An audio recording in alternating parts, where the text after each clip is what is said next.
Konnichiwa, everybody. Konnichiwa. Hello, hello. How are we doing today? Happy holidays, everybody. I hope everyone had a good one yesterday. It's been pretty chaotic. Chad, I am exhausted. I am tired.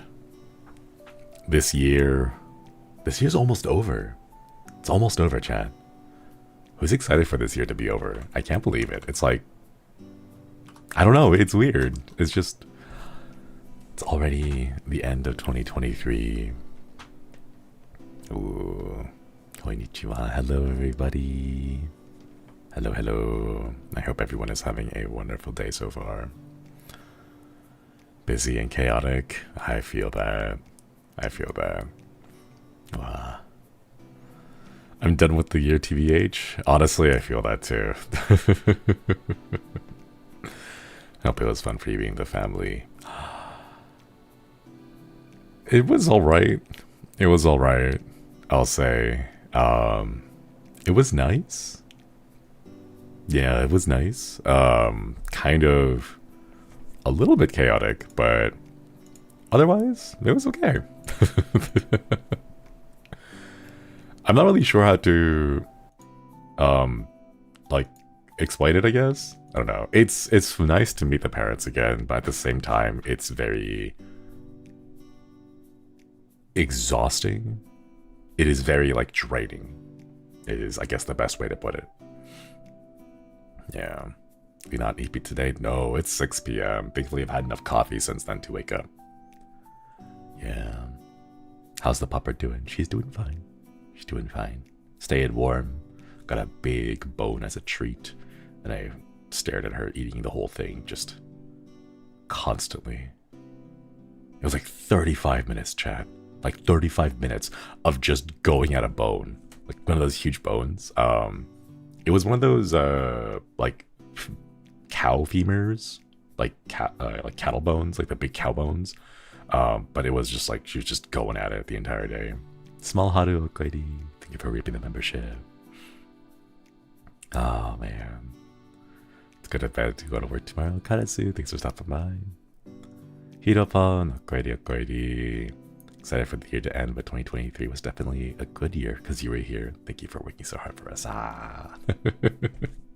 Of course, thank you so much for reaping the membership. Okoidi Okoidi. And Sarika, thank you for the 10 gifted memberships. Can we get some hearts in chat for the gifted memberships? Thank you, thank you.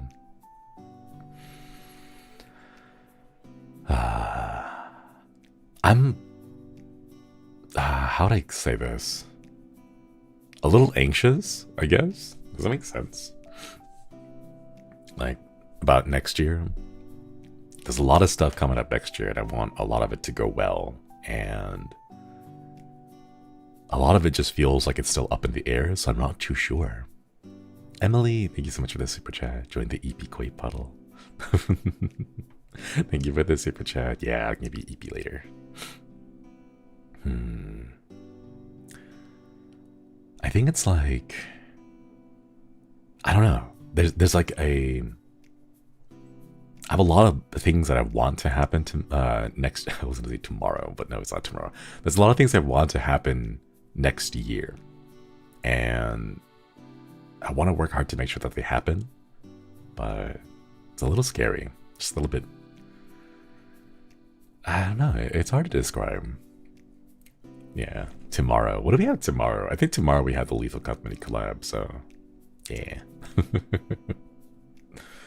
We have a koi pile to pile on top of Shinri, or just like Shinri on top. Oh no, I'm gonna be on the bottom. I want to be like at the very bottom and then just like submerge me. You know, in the same way that in Slime Rancher, I wanted to just die and have all the slimes jump on top of me and then like suffocate me. That's what I want. I just want to like lie down and then just have like all the kois jump on top. Bunny Hugger, thank you for the 2 months. Akoidi, Akoidi. And Kimmy, thank you for the 8 months.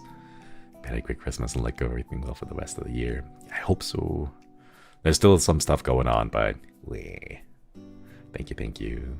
KH, okoidi okoidi. Merry early 2024 Christmas. Happy early Christmas to everyone celebrating next year. Yeah. Okoidi okoidi.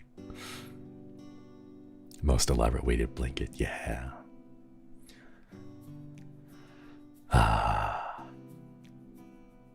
I want to talk about our achievements and like all the things that we've done the past year. Then I realize in about 2 weeks or so, we'll have our 1 year. And I feel that it should be then. We should talk about it then and not right now. But they're all like so close that I don't know, it's difficult. Yeah. Guess did a lot. Sounds like a lot. Yeah. I don't know. Chat, I have no idea what I'm gonna do for my 1 year because we haven't literally planned anything. The boys and I haven't really discussed like a Vanguard thing because we're all part of Tempest now, just like generally. So I don't know. I think we're just gonna kind of do just the usual things. Right now, the only real plan that I have is to go and rewatch the VOD of my debut. It's gonna be so weird. Minju, so pretty. Guess did so much. Happy almost 1 year. Thank you. Quitty. Raylan, thank you so much for the gifted membership. Man. Debut VODs. I'm scared to watch. It feels weird because at the same time, I know how much I practiced for the debut. I know how much we like worked hard behind the scenes to make everything work. And I still feel a little bit of cringe when I think about the prospect of watching the VOD again. So I don't know, it's just very strange. Being embarrassed at your debut is part of the fun. Can you show the alternate paths of the debut game? Sadly, no. I actually got rid of it like about a month in because it was a huge drain on the OBS having all those sources. So I actually ended up getting rid of a lot of it. And I've already kind of shown the behind the scenes by showing off some of the assets that I used. I like to look at the drawing stuff for the RPG scene. I wanted to do more, but it's just way too difficult to like programming it in OBS. I feel like it's a lot better of my time and energy if I were to just learn how to use RPG Maker properly next time. Cookie, thank you for the 5 gifted. Thank you. Get some hearts in chat for Cookie and the gifted memberships. Thank you. Embrace the cringe. Is it really cringe though? I guess it's cringe because, well, I don't know. I guess for me, there's that realization of I have changed, but not in the way that I thought I would. I definitely know I'm not the same person I was at the very beginning of the year when I first debuted. But the change happens so gradually. It happens so subtly over that long period of time that, I don't know, it's gonna be weird. I wonder like if I'll be able to rewatch it and then think about like, oh, Shinri. Oh, day 1 Shinri. What kind of shenanigans you'll find yourself getting into the rest of the year.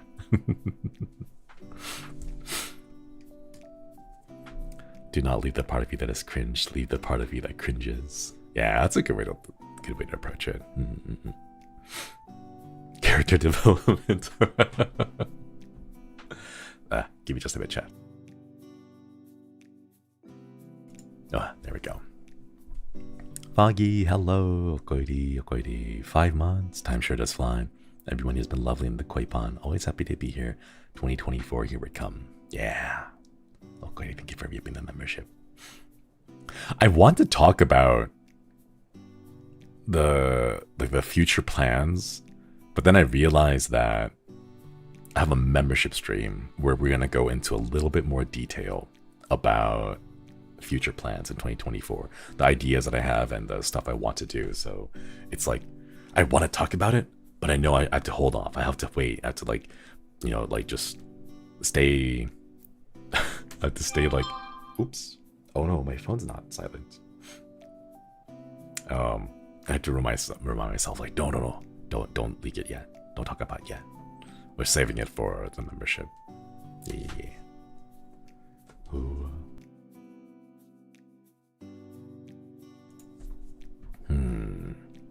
Shinri phone revealed. Yeah. I have an Android. It's old. I had to replace it at some point, but oh well. Shinri actually goes to a haunted house to get a ghost waifu this year. I don't know if you can. Okay, so here's the thing. Can I be honest? I have been looking for haunted houses to visit, and I haven't been able to find one. I have not been able to find any kind of place that's like genuinely haunted. I've seen places like, like the really big touristy attractions that are kind of spooky and kind of like eerie, but there's no place that's like genuinely haunted, or even have rumors of being haunted. I wanted to find some so I can go visit, but it's all like, oh, like there's this house and it has a lot of funny doors that lead nowhere.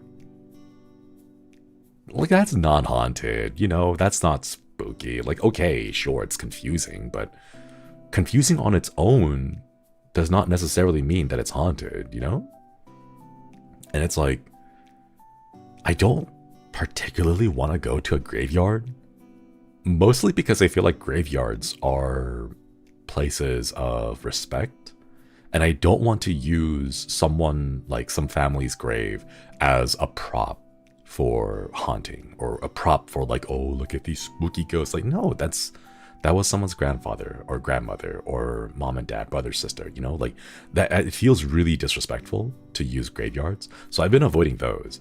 And then there's like, I don't know, beyond that, what else do you have? You have like abandoned ghost towns, which are kind of difficult to get into. A lot of the places that are genuinely marked as abandoned ghost towns, it's like they're like sealed off. You're not allowed to actually enter them because there may be some historical or relic, or they're looked at there by the state or the government or whatever. So it's hard to find them. Haunted hotel rooms. There was a couple of hotels that are claimed to be haunted, but I never really went into those or got the chance to go, mostly because they like content creators, influencers, YouTubers, they've kind of ruined it. They've kind of ruined a lot of it, and it's just like, because so many people go there, they find like, oh, this is like the haunted hotel room where this murder took place and all that, and they just go and make this big fuss about it, and they like over exaggerate the reactions and all that, and then they cause us a ton of just trouble. I don't know.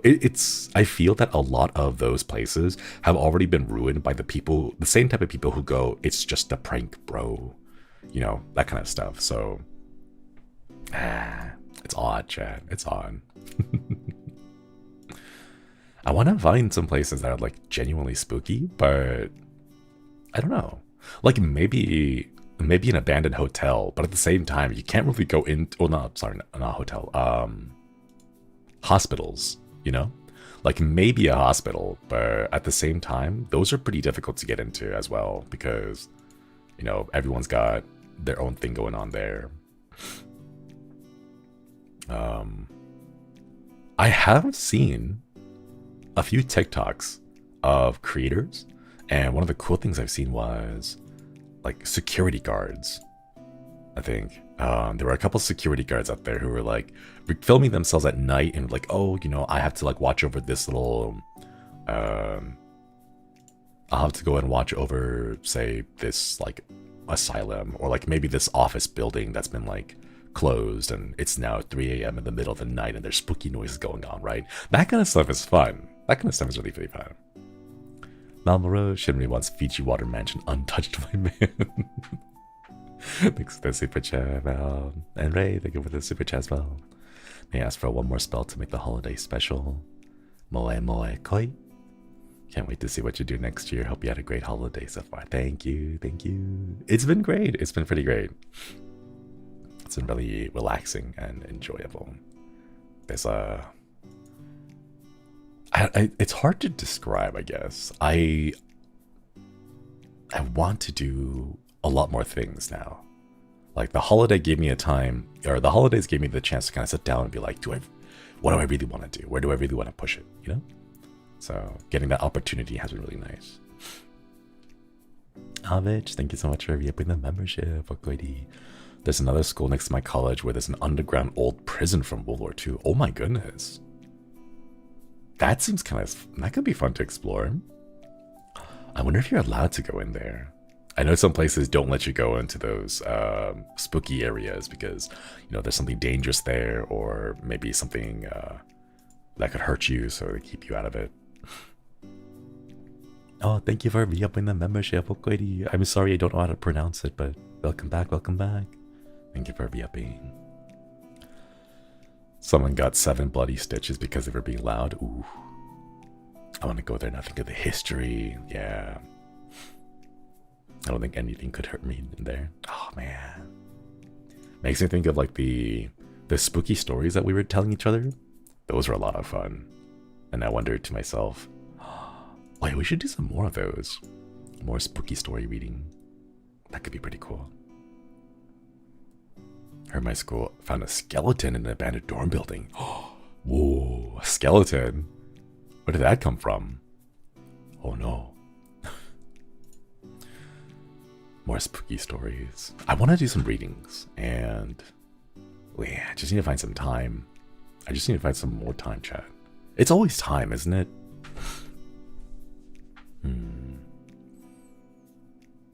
I want to hear Shinri read the Russian sleep experiment. Ooh.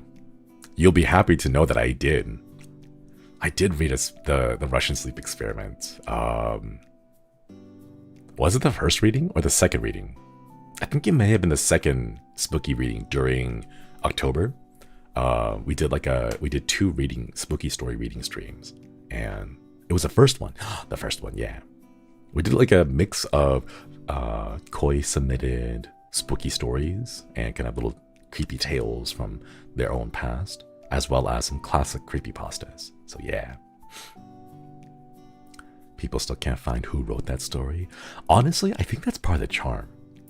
Back then, when the internet was not as well documented and people were just kind of creating things and throwing them out there into the wild, wild west of the internet. Those were fun times.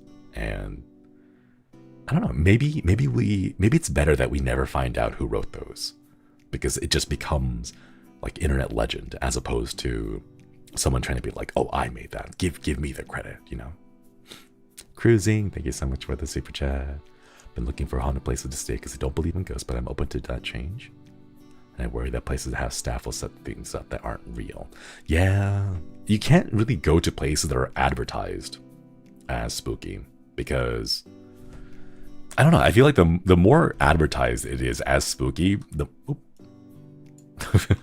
more advertised as spooky it is, the more manufactured it seems. And that's one of the things that I kind of want to avoid a little bit, if possible, because I don't know, it kind of feels like it kills a good chunk of the excitement, the mystery, when a place is marketed as spooky. You know, does that make sense? I'm not sure if that makes sense or not. But just generally, like, I don't know. I guess, okay, here, this is the best way to explain it. Every single account, every single,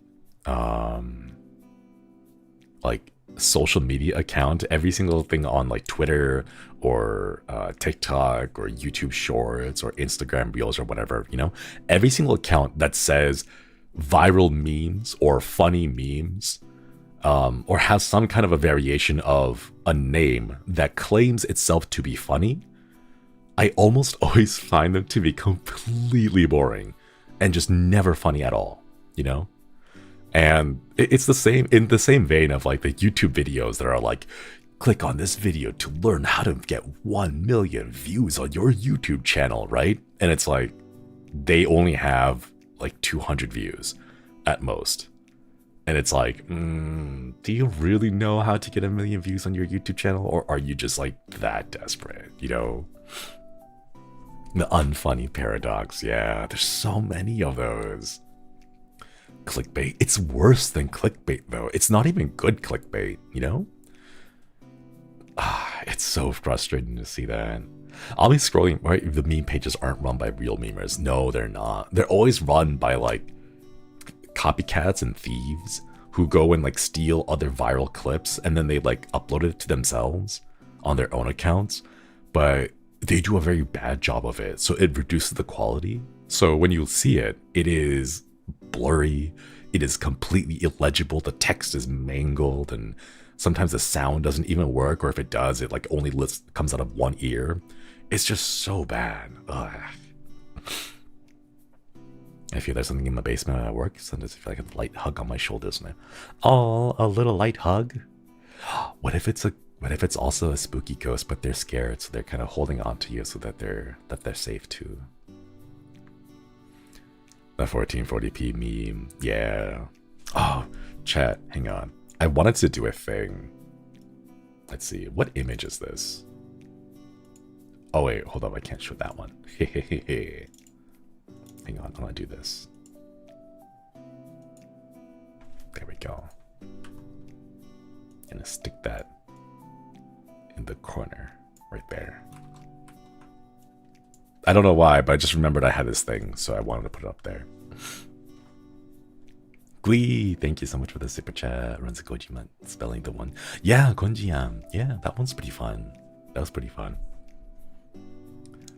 I don't know. There's no bit that is associated with this chat. I don't really do bits. Bits are like Bettel's thing. So I don't have anything to add. I just put it there because I remembered and I didn't want to forget. And the remembering is just have it there. Not the free version of the Koi Cam. It's not just Koi Cam, it's Koi Cam 2. It's upgraded. It has all those fancy extra features and stuff. We just have it now, exactly. What happened to Koi Cam 1? It was in beta and then no one purchased it, so... Ooh, excuse me. What? Okay, there we go. If the stream becomes unsalvageably crusty. Wait, can we make it unsalvageably crusty? I'm really curious. Can I actually do that? Hang on. Settings. Stream. Okay, let's try this. How about now? Vetted. Hello, Joseph. Joseph. Thank you for the super chat. Vetted. Thank you. Okay. Okay, how about this? How about this? We'll do this. We'll get extra crunchy, chat. I don't know if this is like okay. Is this fine? Oh no. YouTube is giving me a warning saying that there's not enough bitrate for the video. It's still watchable. If I move around like this, crunch it more. I don't know if I can crunch it any more than this, because if I do, it'll just get, you know, really, really bad. What happens if I do that? Okay. There we go. Okay. Wait, we can do 1440 kilobits. Or 1144? Yeah, there we go. Yeah. How is the audio, by the way, Chad? I'm really curious. It looks awful. Excellent. I'm trying not to move, because if you move too much while it's like blurry, it gets really bad. There we go. Yeah. Maybe I should have done that like vertical stream. How did the boys do it? I'm not sure how the boys do the vertical streaming thing. What does that do? No, there's no button for that. Do I have to like... Do I have to start OBS in that way? It's so crispy. It's so painful. It's an axle. Wait, how's the sound though? I'm curious about the audio. If I drop it down that low, what does the audio would be like? Quality is still too good. Okay, we're gonna try something. We're gonna go down to like 50 kilobits. Gonna go down to 50 kilobits. Okay, let's see how bad that is. Oh my god. The stream's current bitrate is lower than the recommended bitrate. We recommend that you use a bitrate of 68,000 kilobits. Oh my god. Whoa. Oh no. It's so crunchy. Wait, hang on. Okay. Last thing, I'm gonna drop it down to 1 kilobit. It actually won't let me go down to 1. 50 is the lowest, actually. I can go. Hello, chat. If I move, how bad does it get? If I move. No, that's too much. That's too much. Okay, let's go back. There we go. Yeah, now we're back. Hello, chat. We're back to quality. We can see things now. Still crunchy but readable. It's like the anime in 5 parts. Back when YouTube had, when you had to like watch it in like 4-minute chunks. Hello, chat. We're back. All 16-bit map colors are being used.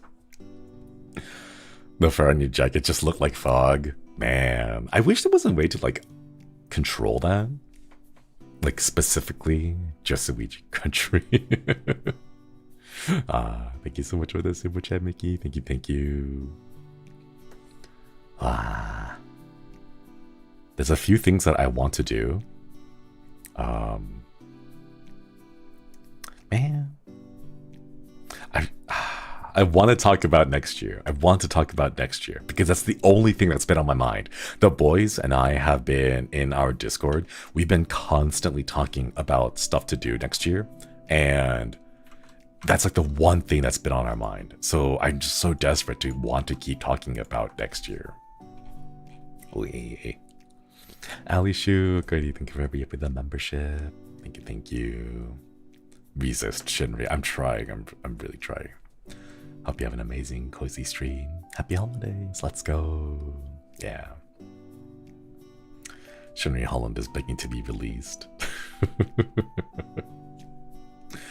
Anniversary soon. It is, but I'm not sure if we'll have an actual anniversary type of stuff. As far as I know, we don't have any big projects or plans. Yeah, not that I can think of. I think we're all just kind of doing our own thing. But I haven't heard any discussion about like a big anniversary event. But yeah, we've been kind of the transition, I guess, from HQ and Vanguard being like separate entities to becoming one entity was already finished a while back, and then it just kind of cemented in the fact that we don't really have like a Vanguard event. So whatever we celebrate, we'll be celebrating next year in July with Axel and Altair too. So nothing on our own, sadly. Don't do it just a few more days. It's like waiting for Christmas, but Christmas already passed and now gotta wait 364 more days. Yeah. Yeah, I'm gonna try my best to resist. Can't spoil. No spoiling. Not spoiling. Do you plan on doing any collabs with the Armis Boys next year? I mean, probably, but next year is a long time, so the chances of us doing a collab sometime next year is pretty big. We just haven't really talked about anything with them yet, because we're kind of just doing our own things. I haven't had a chance to really watch all of the boys. I wanted to take a look at more of their streams. Like I saw Ruse doing his super long Minecraft stream. I wasn't able to join, unfortunately, because I was away. But I saw that Haka was on his stream in VC for a couple of minutes. That was really nice. Rodors, Okwedi, thank you for reopening the membership. Welcome back. And then there is... I've seen a couple of Gerard streams. I've seen a couple of Goldie streams. I think the last Octavio stream I saw was his Exit 8 stream. The only thing that I remember from his stream was he kept saying concourse over and over again. He was like, concourse, concourse? That's like the only part of the stream that I remember, because he would do that every single time he made a loop. That's the only part that I remember. Everything else, my mind's blanked out on it. But gosh, it's hard, chat. It's hard.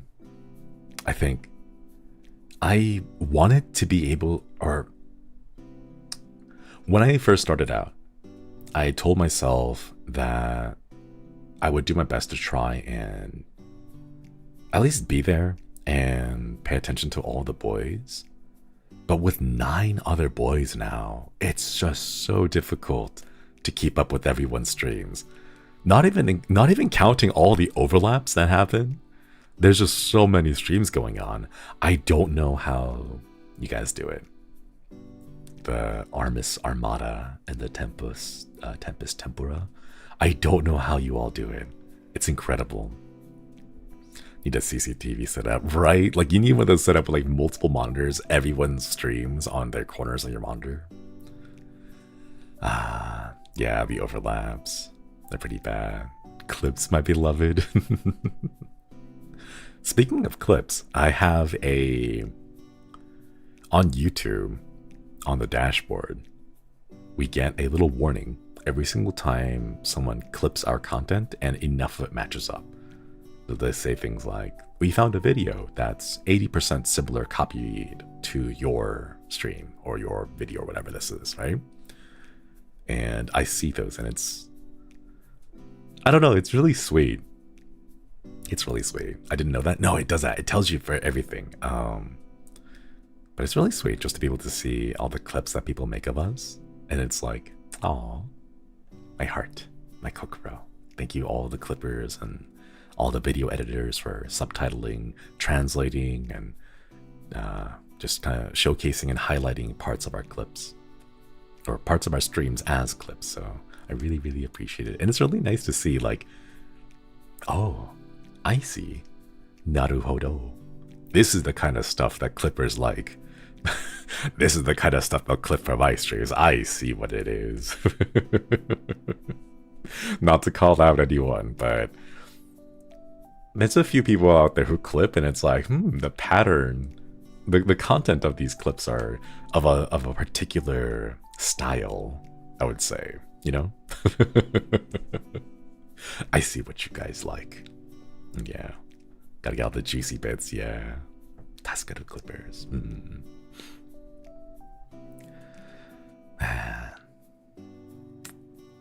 Next year, chat. Next year. Is that why my YouTube got annihilated before? I think I re-uploaded your stream. Clips are fine.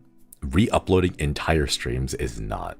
If you try to re-upload the entire stream, YouTube gets angry and will bonk. If you upload clips, that's totally fine though. Yeah. I don't know if there's like a threshold, like 5 minutes is good, but 5 minutes and 1 second is too much. I don't know anything about that. Because YouTube doesn't tell us those kind of specific detailed information. But the general gist is like, you know, keep it short, keep it clips. But if you make it too long, like if you take out maybe like a 20-minute chunk of it, then YouTube will probably bonk you. Although don't take my word for it, because I don't really know that stuff myself. So hello, Okoiri. Can't wait for what you and the boys are cooking for 2024. Hope everyone has a cozy date night. Happy holidays. Thank you. Man.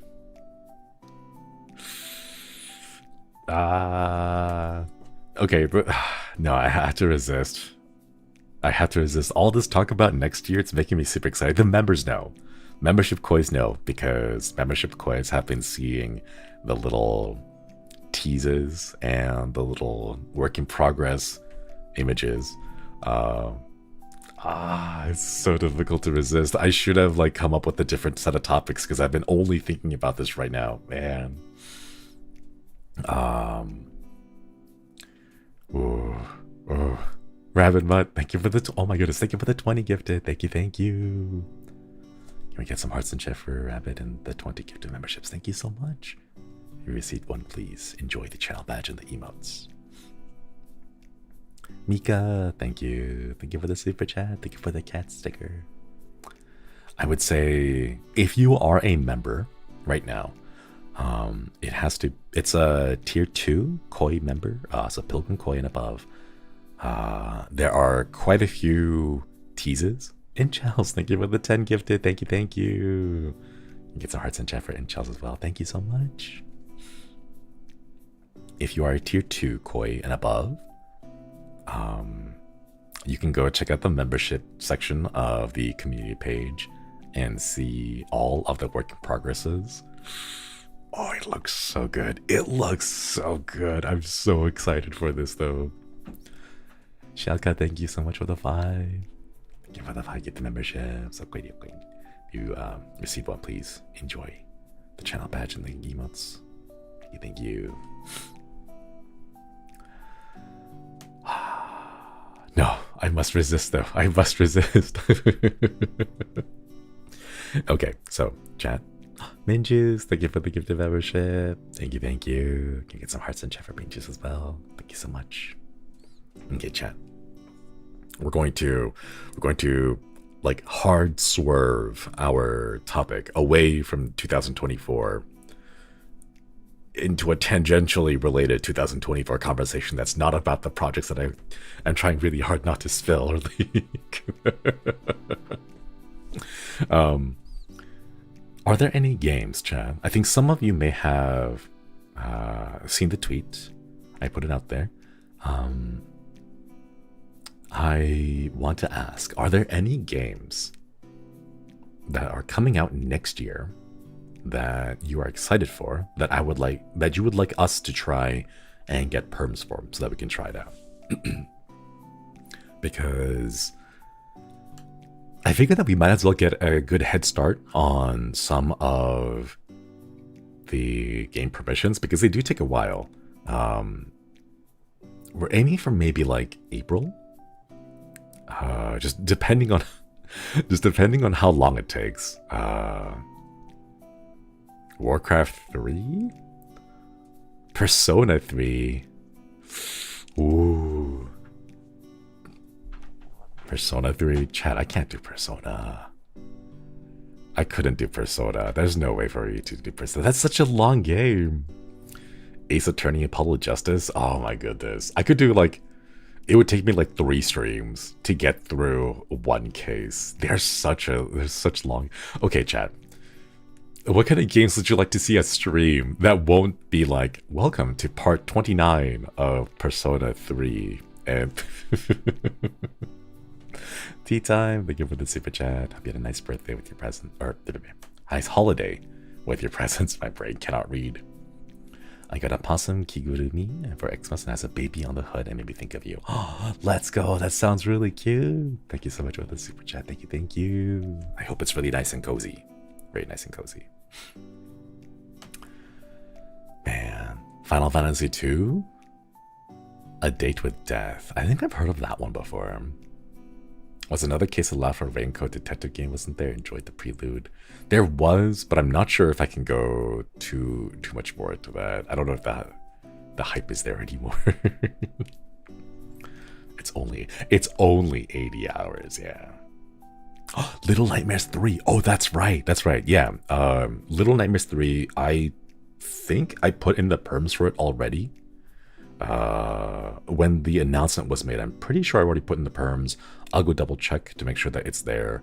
I think the big thing for us is that until there is an official release date that is set out in the future, it's really difficult for us to get perms for like a game in the future unless we know a date. So right now we're kind of waiting on Little Nightmares 3 to have an announcement, because the way that we do is we contact the publishers and we're like, hey, can we play these games, right? But if we don't have a date, it's like it doesn't really give us like a how would I say it, like a timing window for perms, so we need to have a proper date. At least when it'll be released, or like when a demo is going to come out and things like that. So, hoping for more horror games. I'm hoping for more horror games too. If you heard of Spiritfarer, it's not a new game, but we do have perms for Spiritfarer. I haven't played it yet because it's a pretty heavy game. Maybe when we have like a chunk of time that's not too busy. Would you play Grizz? I think I've already played that a long time ago when it came out. It's a pretty older game. Signalis. We've already finished playing Signalis. Yeah. I think the full playthrough is somewhere in my VODs. Do I have a playlist for that? I'm certain I have a playlist somewhere for Signalis. Mika, thank you for the gift of membership. Thank you. Maybe some indie horror games. A little confession about indie horror games. I have not put in that many more perms for indie horror games because I've put in close to 40, I think. I put in about around 40 indie horror game perms, and the overwhelming majority of it were denied. So I kind of lost a lot of hope and a lot of energy trying to get those. So it's really difficult. A couple hundred, nah, just a whole bunch of games, yeah. Like a whole total of like 133. So it's quite a lot. Man. All I hear was that something about what? Wait. Something about a date to Shinri finally hook up with the ghost? No. Have you played the first 2 Little Nightmare games? I have, but I will most likely not play Little Nightmares on stream until Little Nightmares 3 comes out. And the reason why I don't want to play Little Nightmares on stream is well, I saw Bettle's playthrough of it, and Little Nightmares, for some reason, ends up being one of those games that gets very backseaty.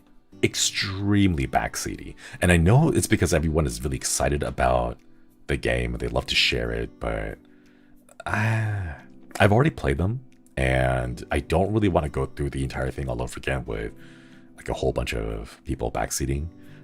Because I do remember watching Battle Stream when that happened, and it got very frustrating after a while. So yeah, I think what I'll do is we'll probably talk about it. Like maybe we can do a quick little like synopsis, some story review of Little Nightmares 1 and 2 before Little Nightmares 3 comes out, so that we're able to go and jump into it while picking up the story right afterwards. Could you go over the lore for Little Nightmares? I'm not sure if there's that much lore, to be honest. A lot of it is left so open for interpretation that it's difficult to draw any conclusions. Oh, wait, speaking of, Chad. Speaking of things being open for interpretation, one thing that I noticed was The Amazing Digital Circus. Their pilot episode, the first episode, has now crossed over 200 million views in 2 months. Oh my goodness. Like, that's mind-boggling. 200 million views.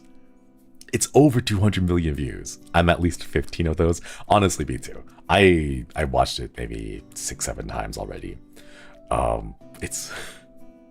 It is intense. It's extreme. 200 million views. Funny clown girl. Yeah. Still haven't seen it yet? I would definitely check it out. Okay, so my worry is I feel that it may end up falling into the whole Portal 2 scenario.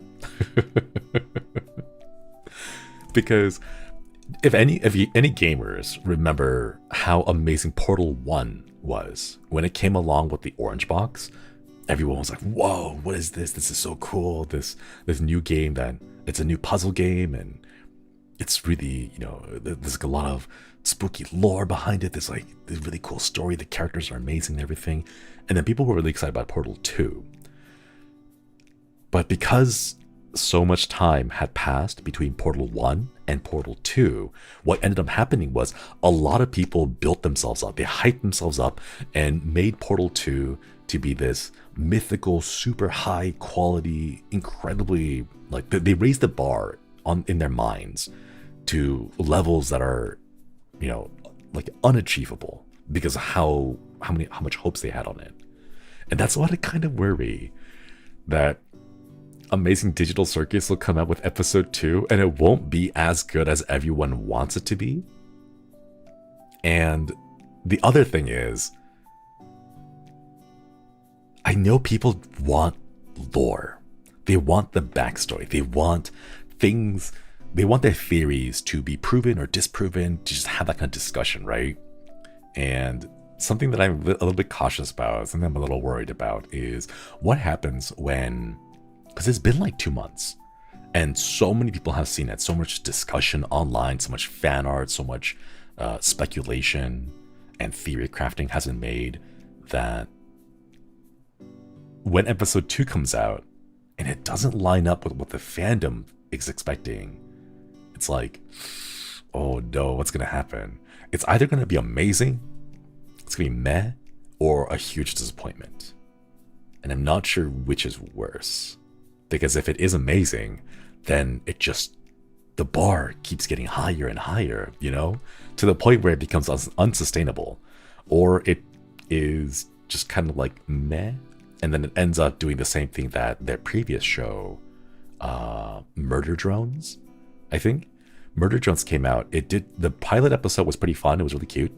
And then the second episode came out and it got maybe like 25% of the views. The number total following it just kind of shot down after the hype had worn away, unfortunately.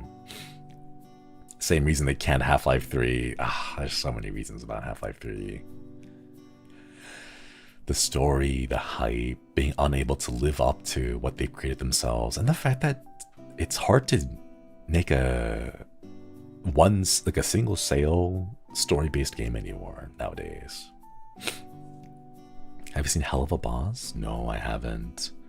I saw maybe like the pilot of Has-Been Hotel, and then I just never saw any other episode afterwards. That one was alright. I remember the internet going absolutely bonkers for the Radio Demon, I think. And it was kind of like, I don't know. Maybe it's because I've been through that phase before. I've lived through 2014 Tumblr era, you know? That's such a weird way to put it. But like, I've lived through the 2010s Tumblr era, and I've seen all of those Tumblr sexy men types. And it's kind of like, I've seen enough. It's the same formula, you know? I don't know. Like the first time someone sees the Radio Demon and they're like, oh, why is he so just, ooh, right? And it's like, first time, you know? Most Tumblr sexy men aren't that great. Some good though. I don't think any of them are really great. They're nice as a caricature of a particular archetype, but they're not like people, you know? I don't think they're fleshed out enough to be people, you know? Orange Juice, hello, thank you so much for the super chat. Wishing you and the rest of the collective a happy new year. Keep healing, but the collective Discord server, is it actually real? Also, speaking of Portal, am I part of the control group? I do not control the collective Discord server. I believe it is an unofficial fan Discord server that is run by the community. So I don't have any control over that. You'll have to find it on your own. And I actually avoid going on there. I stay away from the whole thing. I don't touch it because as me, I don't want to influence anything, so I just stay away from that. So I don't know anything about it, and if I hear anything about it, I close my eyes, I pretend I do not see it, I do not perceive, so I wouldn't know anything. Semi Enigma, Goity, thank you for reaping the membership. I should really hope you and everyone has a wonderful day. Thank you. I hope everyone does too. Yeah. Don't understand Tumblr sex me neither, but the internet doesn't hurt anyone, whatever. How on earth did Jax become a Tumblr sexy man though? The bar was low.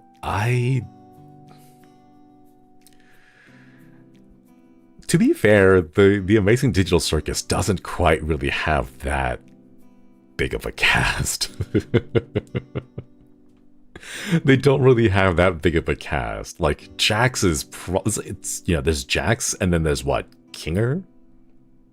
And that's basically it. And there's like maybe Kaufmo, but we don't really know anything about Kaufmo because he abstracted, and then we didn't really see Kaufmo's interaction with anyone. There's Gangle, and they're kind of a mess. I'm sorry, Gangle. I'm really sorry. Kane. Okay, Kane is obvious though. Kane is like obviously that character, you know? Really confident, really loud, bombastic, kind of that showman, the showmanship, you know? Jax Kinger and the Ringmaster guy. I like Zubul. I like Zubul a lot. I want to talk about it a bit more, but like it's the same thing. There hasn't been anything new, so all the discussions I would have about the Amazing Digital Circus is basically what we've already talked about. Have you thought about playing Telltale's The Walking Dead or The Wolf Among Us? Among Us. No, I have not.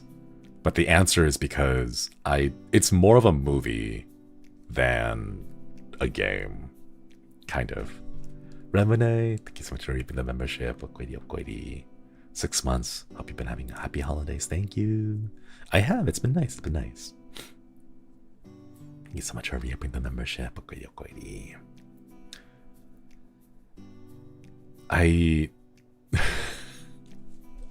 I think I will at some point. I will. Although it'll probably be... Is it a weird thing to say that I'm saving these games?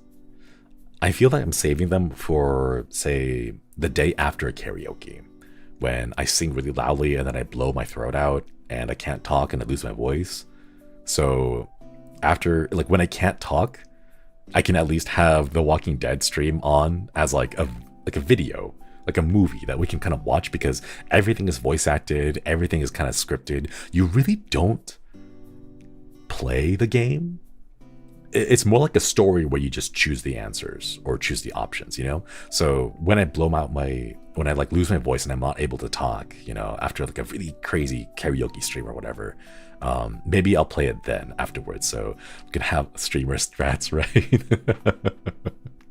So I can have a stream that's kind of low energy for me and kind of relaxing my voice and letting it recover while I also have a nice little Walking Dead story playthrough. But I don't know. It's been odd. It's been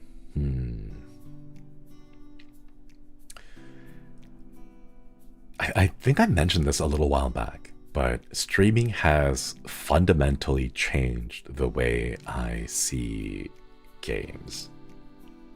And I don't know if this is for the better or for the worse.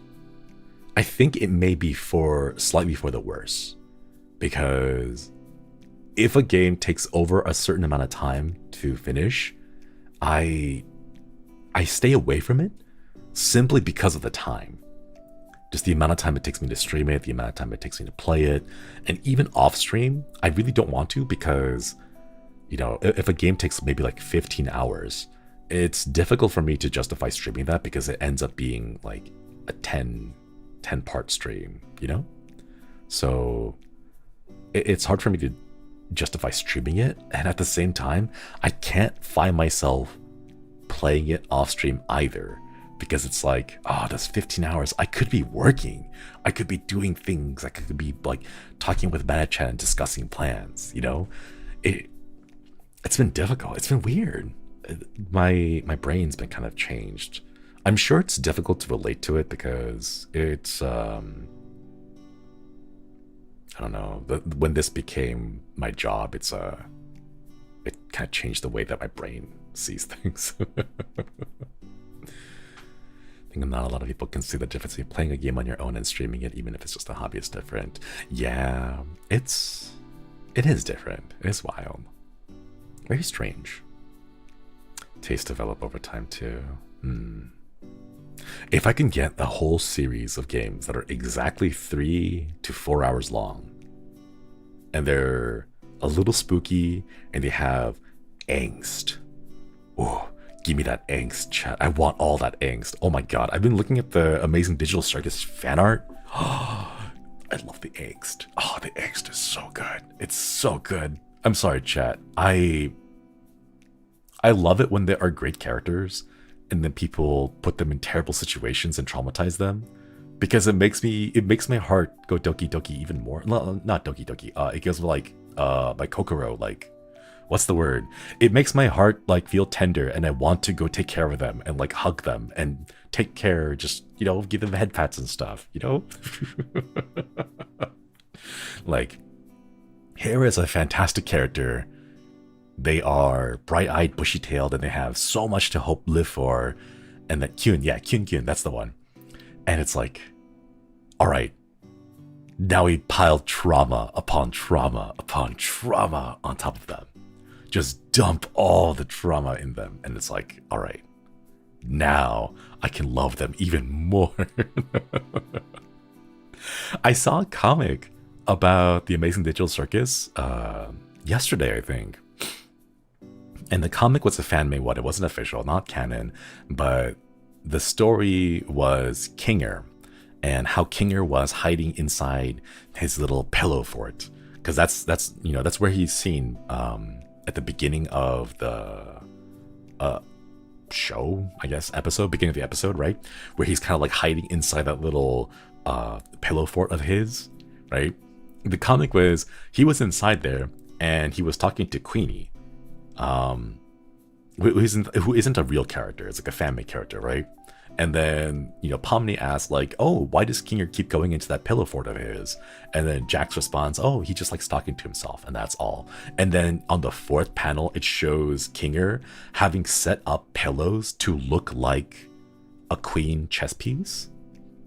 And then he's telling the stories and the adventures that he went through together with the gang and Pomni and, you know, and Jax and Ragatha to this pile of pillows, where in his mind he's imagining Queenie, who's like, you know how Kinger is like a king piece in chess, but this stack of pillows, he's visioning a queen chess piece. And it was like, oh, my heart. Oh, but it's so good. It hurts so good, chat.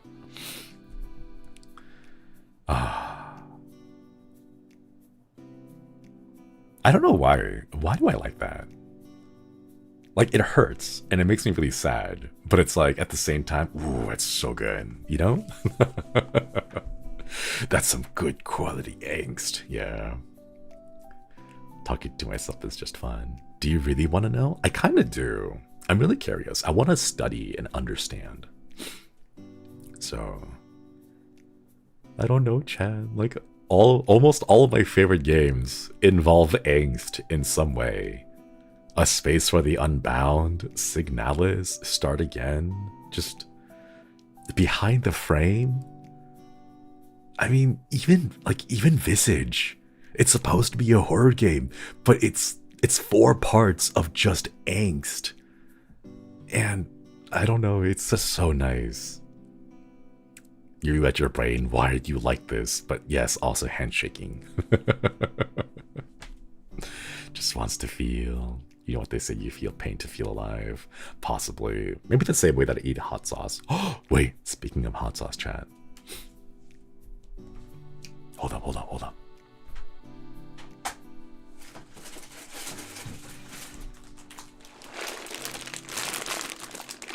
Can you hear that? Is this too loud? I hope it's not too loud. It's really crinkly because it's like plastic. Okay, so this is a 1, 2, 3, 4, 5, 6. This is a 6-pack of 3 times spicy 불닭 ramen. It's not the 1x, it's not the 2x, it's the 3x spicy. And the reason why I got it was Ike, when Flyon, Ike and I were playing in the Apex Custom by TSB, Ike mentioned that he had tried the 3x spicy, and I was like, wait, I never knew. I didn't know they made a 3x spicy. I only knew they had a 2x spicy, right? So I went and got some. It finally arrived. It came a day late because, well, it was going to be like a little Christmas thing for myself, but it came a day late because of the shipping, but that's okay. But it's here. And now it's maybe next year. Maybe next year. Not right now. But it's gonna be good. I'm gonna do a 3x spicy with a little twist. I still have the last dab hot sauce. Nikki, thank you for the super chat. Has your toilet suffered enough? No. We're gonna make the toilet go through angst too. Thank you for the super chat. Thank you. Future TP funds, thank you. So, I have this 3x spicy, and I also have the rest of the super spicy stuff. Can you make it the 1x spicy? Yes, 1x spicy is fine. 2x spicy actually makes me a little lightheaded because of the spiciness, but it's like a really good lightheaded, chat. Spicy anniversary stream. Oh, wait, that's such a good idea. We should do a spicy stream during monetization to celebrate the 1 year of monetization when we did the spicy monetization stream too. Oh, we should save it for then. Wings of Hope to give it a super chat. Rip Shinri's digestive system. No. It's gonna be okay. And if it doesn't, then we will have successfully weeded out the weak to make space for the strong. He says, just realizing that he's got like just one digestive system, and you can't really replace that. But you know what? We'll deal with it when we get to that. You know.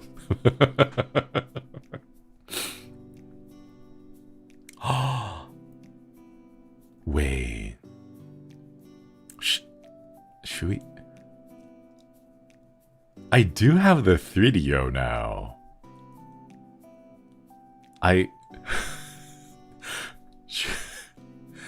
3x spicy 3DO actual spicy ASMR. Literally spicy. Yeah, we can really do the 3DO spicy ASMR now. Mickey, thank you for the super chat. Putting a whole new term to the term trauma. Oh no, not that kind of trauma. Thank you for the super chat. Okay. Flashback to the pain simulators. We had to finish that game too. Suffering a lethal dose of last dabs also make for great ASMR. Oh, it's gonna be amazing. I need to prepare. Oh gosh, should I just do it without any milk? Because the last time I did it, I didn't have any. Did I have milk? No, I had coffee, right? I had coffee and vodka for my spicy stream. So please have milk. What should we do? Almost died from that though, but it was great. It was fantastic. Yeah. No, really. During the hot sauce stream, it was only coffee and vodka, and it had those two mixed together. But yeah, that was a long time ago, chat. I was a different person back then. 10 months ago. Ella, thank you so much for the membership. What a fun time to join. Yeah, it's gonna be great. Also, great. Thank you for re-upping that membership. Welcome back. Welcome back. Too bad you can't get pepper X. It's the newest, spiciest pepper. No, I can't do that. I cannot do that. I think the hottest pepper that I can ever go up to is... Oh, wait, let me see. Does a bottle say? Wait, give me just a minute. I don't know if the bottle says. Red hot chili pepper. That's all it says. It doesn't specify. Huh. No, it actually doesn't. Wait, what? There we go. There we go. It is made with the Apollo pepper, the last dab. Yeah, so the last dab, the Apollo pepper, is as far as I can go, which I believe is a little bit spicier than the Ghost or Reapers, but I don't eat that much, or I don't eat that frequently, I guess. So yeah. Heard this is a hot sauce made specifically to be put on hot sauce on coffee? I'm not sure how I feel about that one. Ice cream is better than water at least. An idea. Spicy challenge ASMR with the 3D mic and period pain simulator.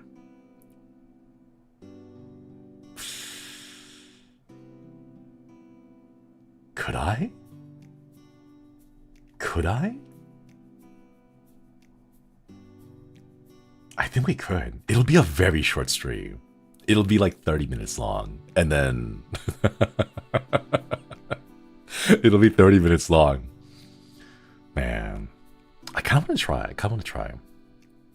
Stop giving him ideas. Don't let him cook. I'll talk to Matt Chan about it. See if we can figure out what's going on with it so that... I'm tempted though. I'm really tempted. I want to try. It's called Ujo. Designed to be put into coffee for those who want a more kick in their caffeine. It's kind of... I'm not... I love coffee. I'm not sure if I like coffee that much to be like super spicy. I'm not sure about that one.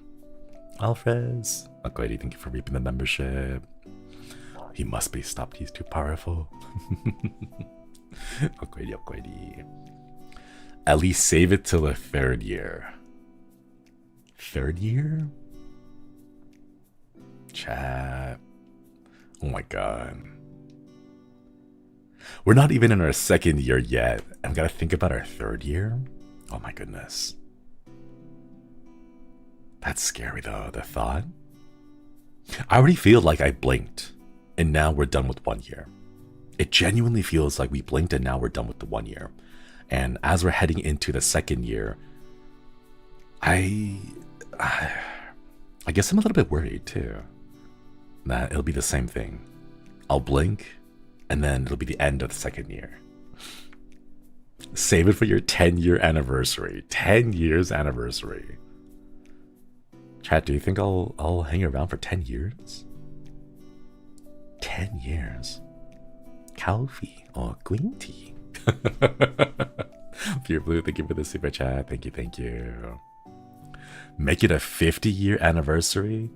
I'll be 80 years old for the 50th anniversary. 80 years old. I don't know if I could be... Jojo, thank you for the super chat. I was joking. No, I am not joking though. Taking it super seriously. So will we? I don't know if I'll have any... chat. I'm already feeling...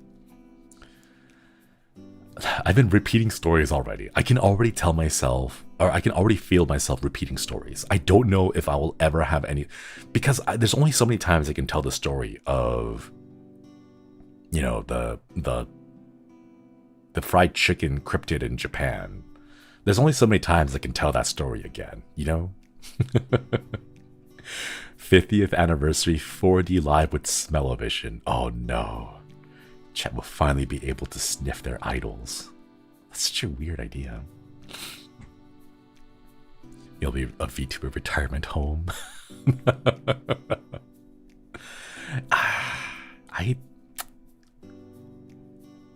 The idea of it. thinking about it is, on one hand, it's kind of sobering, but on the other hand, it's kind of like, why not?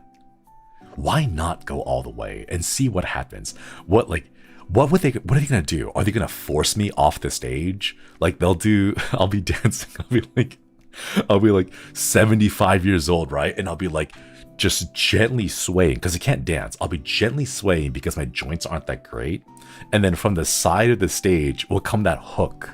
You know those like old school hooks that they used for those on stage performances when they want to get the actor off, to like get off the stage. So like pull the hook over, grab you by the neck, and then just drag you off the stage. It'll be like that. They'd be like, all right, Shinri, time for you to go to bed. Get back into your room. And I'll be like, no, I'm old. No, I'm still an idol. I can still do my idol step. And then like they'll have to like drag me, but carefully, back to bed, you know? How far could I push that? I'm scared.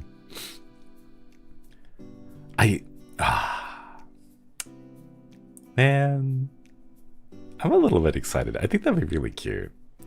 Aria, hello. Thank you for re-upping the membership. Okoidi. Had a great holiday weekend. I did. Thank you so much. I hope you did too. Man. I know I mentioned this a little while back, a couple of days ago, like 2 days ago. But I want to know. I want to know what's coming up next year, I guess. The fact that I'm so excited about next year, and a majority of the excitement actually comes from the 3D. The model that I commissioned. So like it makes me think like when Altair got his Altair model, the small little chibi 3D one.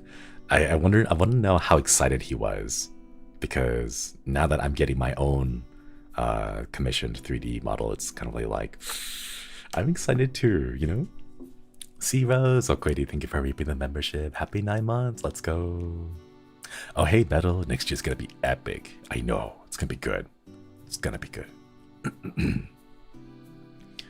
Hopefully I can budget well enough to move next year.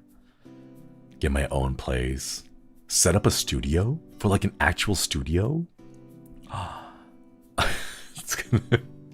I just realized if we all got like custom 3Ds, we will look very silly, because like Altair will have his super cute little adorable chibi 3D, and then there I'll be in the retro graphic one, and then I don't know what models you guys will commission for yourselves, but the styles will be so clashing. There will not be any consistent aesthetic. It'll just be all over the place, you know? Buying a home? Nah. Mostly just moving out to rent another apartment. But hopefully an apartment that is quiet. I can do without housemates. But yeah. One person will be just a blob, right? Someone will just use like a placeholder, the VR chat robot, the default model that comes with everyone. Just like the Spider-Verse movies. Exactly. That'd be so cool. Daddy Dagda, hello. Thank you for the super chat. Digital Circus episode 2 premiere watch along for your 50-year anniversary. Oh no. I would hope they come up with episode 2 sooner than 50 years from now. A level 1 slime 3D model. Oh, that'd be so cute. That'd be adorable. Across the Tempest verse? No, it would have to be across the Elysium verse. Or, it's so difficult to say. Elysium verse? Elysiverse? I don't know. But we have to include Armis Boys as well, because it's all of us here together in the same world, you know? One of them is a cardboard cutout. It'll be Axel. It'll just be Axel. He'll just get the same cardboard cutout and then just spin around in circles. It's a small-time YouTube from Japan where they're the world's oldest VTuber at 100 years old. Oh, man. 100 years old. Flatzel. Oh, it's such a great name. Not just Axel, but Flatzel. A real 3D goose. Bettel, are you here? You should go commission a 3D goose model. Bettel Goose. Do it. Do it, Bettel. Do it. Yeah, there you go. There he is. He's still here. Nice. Flap your arms, flap your wings in 3D and just go around honk, honk. Become Goose, right? It's not Detroit become human. It's Detroit become Goose. Honk. I don't know how you do the honk thing. I want to honk. Honk. I can't do that. It's really, I don't know how you do it perfectly. But Battle become Goose. Unleash the honk. I just did it in the silence of my room. I don't know how you do it. Like a real freak. Oh man. I remember the jokes that people used to make about how every single one of like everyone had an agent assigned from like the Elysium Bureau of Investigations. And they're like always watching everything we do and like all the Google searches, and they're listening in and watching us through our webcams and microphones, right? But the person assigned to you must be like, what is this guy doing all the time? He's just randomly honking here and there. Yeah, like the government, exactly. Cover Bureau of Investigations. They'll just be like, who are you assigned to? I'm assigned to Bettel, but all he's doing is just honking to himself in his room. He hasn't been stopped. It's been 20 minutes. Isn't that just Mana-chan? I guess that is in a way. Wait, speaking of, I do have a ping from Mana-chan. The ping says yes.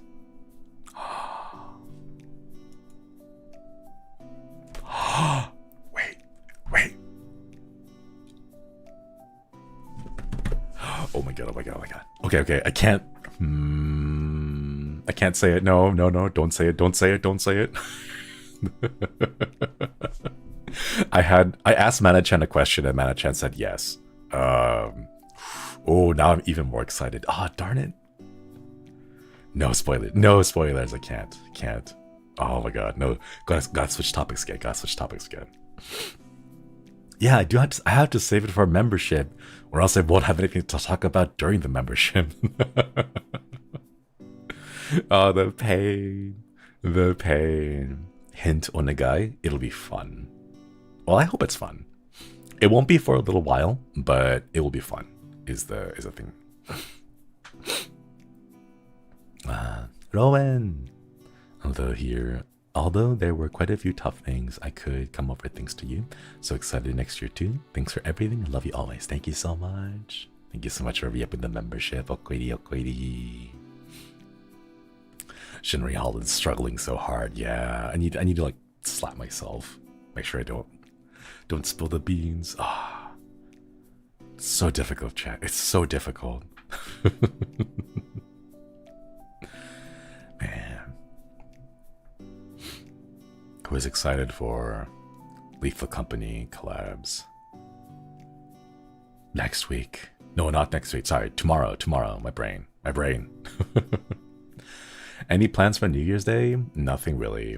I will be spending the time again with the family, the Josuiji family. So, alas.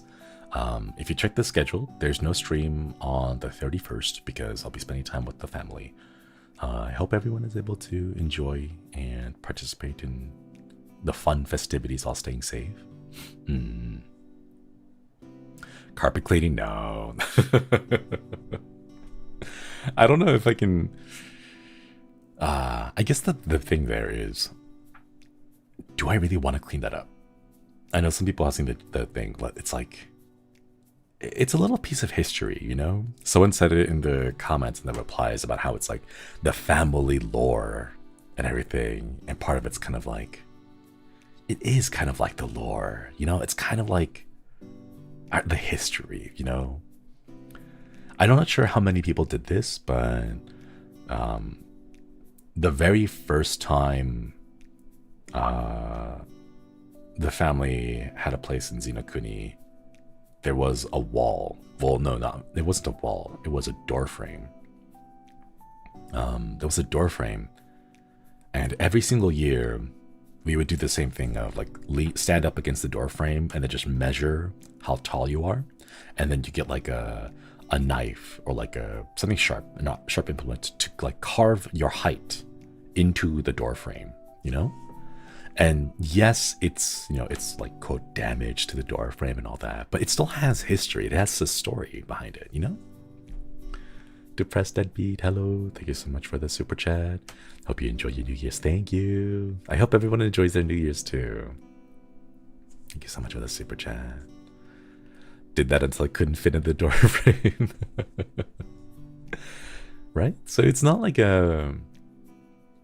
like, yes, it is damage, and yes, it is, you know, some people think it ruins the door frame and all that, but it comes with its own story. It comes with a lot of history behind it. And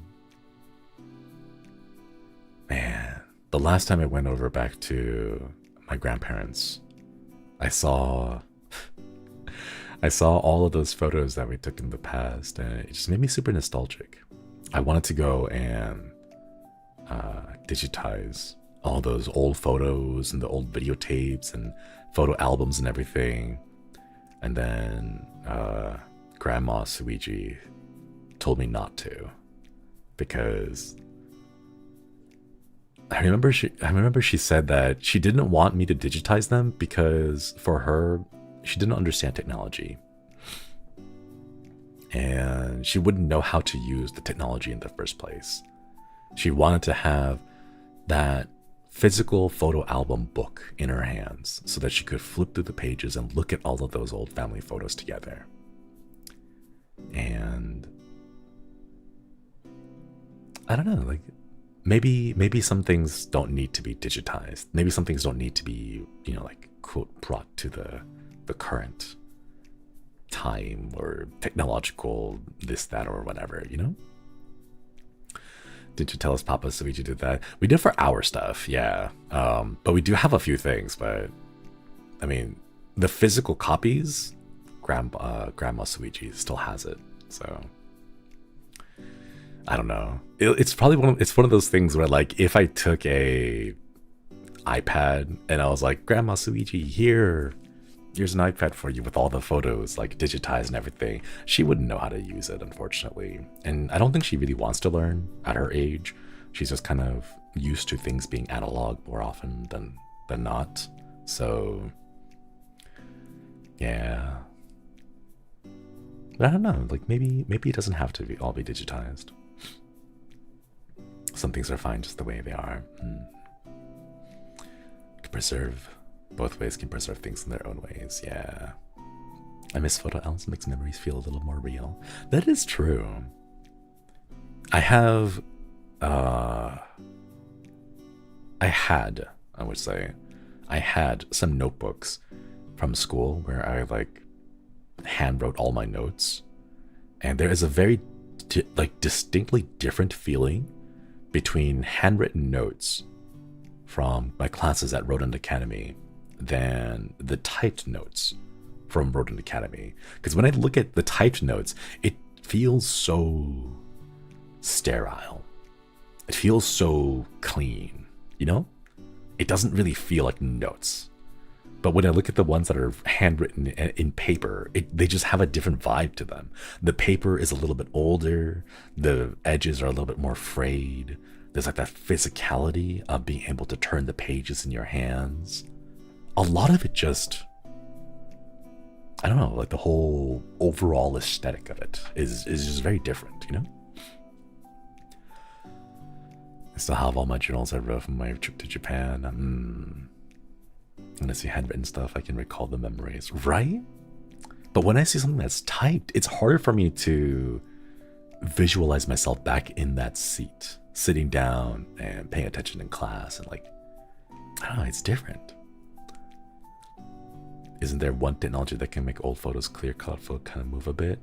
I think there is, but I probably wouldn't use them, not for myself at least.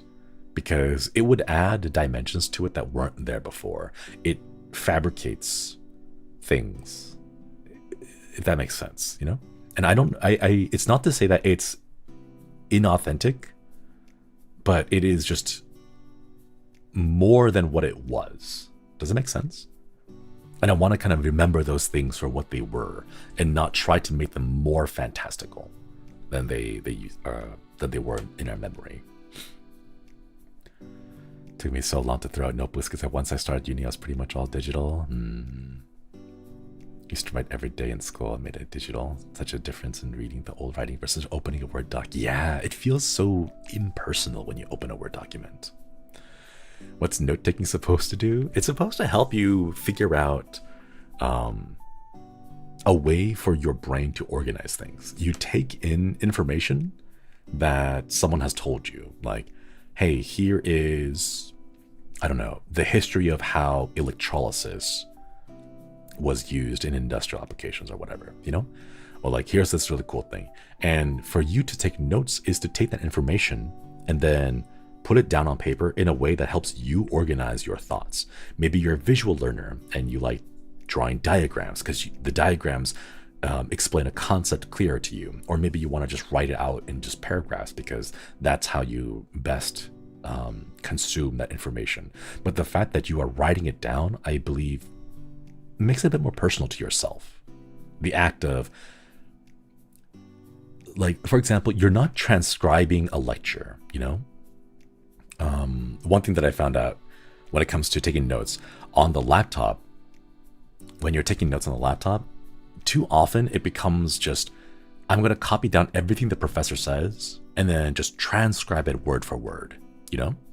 Whereas if you write it, there's no way for you to keep up writing as fast as someone can talk. So what it kind of forces you to do is take in that information and then translate it in a way that helps you understand it so that you can, you know, jot it down quickly, as opposed to simply just trying to copy what's being said by the professors, you know? So that's kind of why I think writing it down is a bit better of a method than it is to just type it out. Oh yeah. Oh, give me just a bit, chat.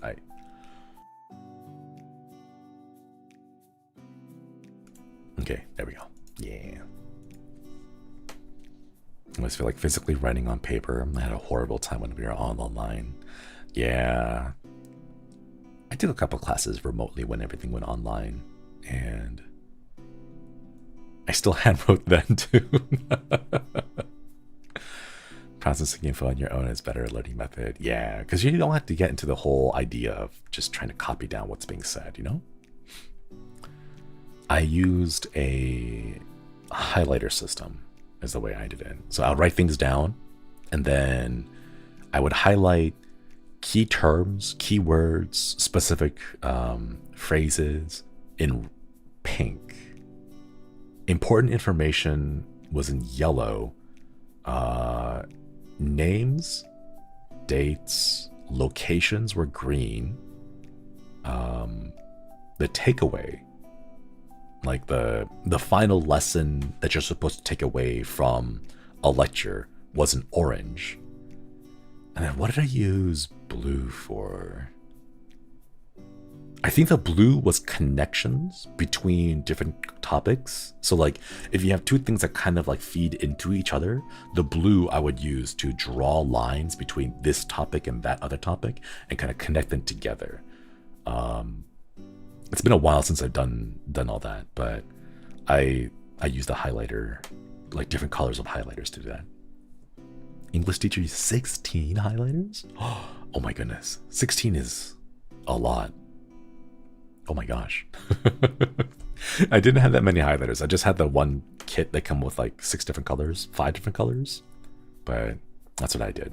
Yeah. I just used flashcards. Same here. But do you know what I did with the flashcards? I would color code the flashcards. So what I would do is, if I had, say, like 5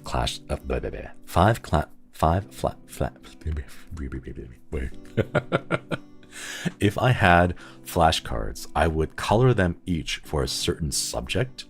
So you know how you get a whole bunch of flashcards? You stick them together, they make a deck, right? And what I would do is I would just get a highlighter and then just highlight the side of the cards. Because it's hard to highlight just one card, but when you have a stack of maybe 10, 20 cards, they make a nice little deck. And then you can like squeeze the cards together and then get a highlighter and then just like run it across the side. So you color the edges of the card. And that's what I would do. Don't use notebooks, right? But definitely have books before. Juniors often ask for my books just because of the notes. Aww. Remember, taking notes is to help you study and do things, not just study gram posts.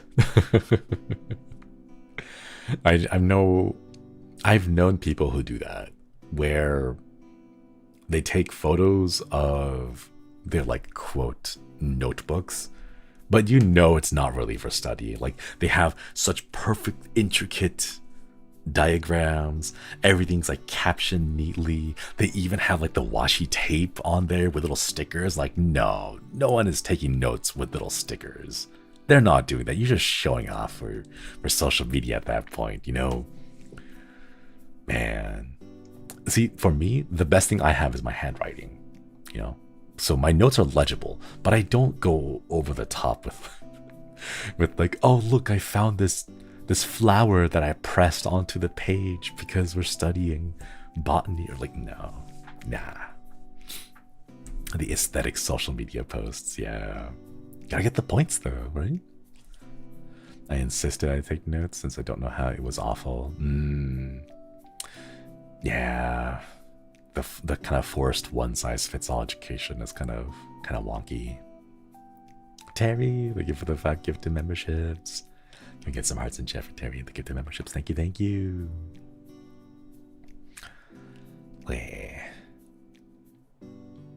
Sorry, chat. My brain is still on 2024. There's so many things I want to do. My brain keeps waiting to go back, and I need to resist. I have to hold back. Stop. I must fight it. Used to do that, the tape and stuff, not decorate in detail. My notes in class would be so messy, I had to rewrite it. Rewriting is fine. I find that rewriting notes for myself ended up not being that useful because it would end up just being like, just transcribing. I would just take the exact same things that I wrote and then just write them, but neater. And I don't know if that really helped me. So I kind of stopped doing that myself. Remember looking back on my notes, and if I could not read my own writing, I could only remember if I remember the concept of writing it and the emotions connected to the note.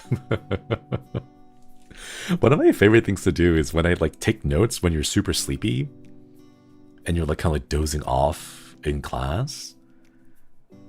Just like the weird nonsense, because I think I am writing notes, but they're not. They're just scribbles. They don't even form perfect words. They're just like chunks of little scribbles.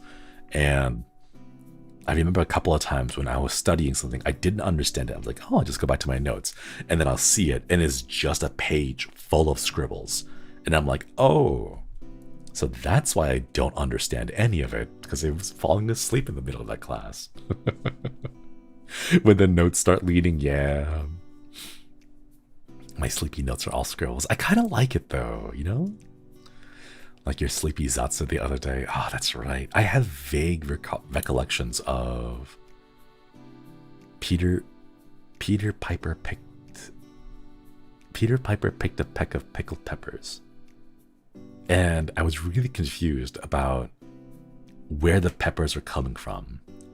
Because in my mind, okay, let me tell you, now that I'm thinking about it and I'm sober, or not sober, I'm awake, I'm conscious, right? Not falling asleep.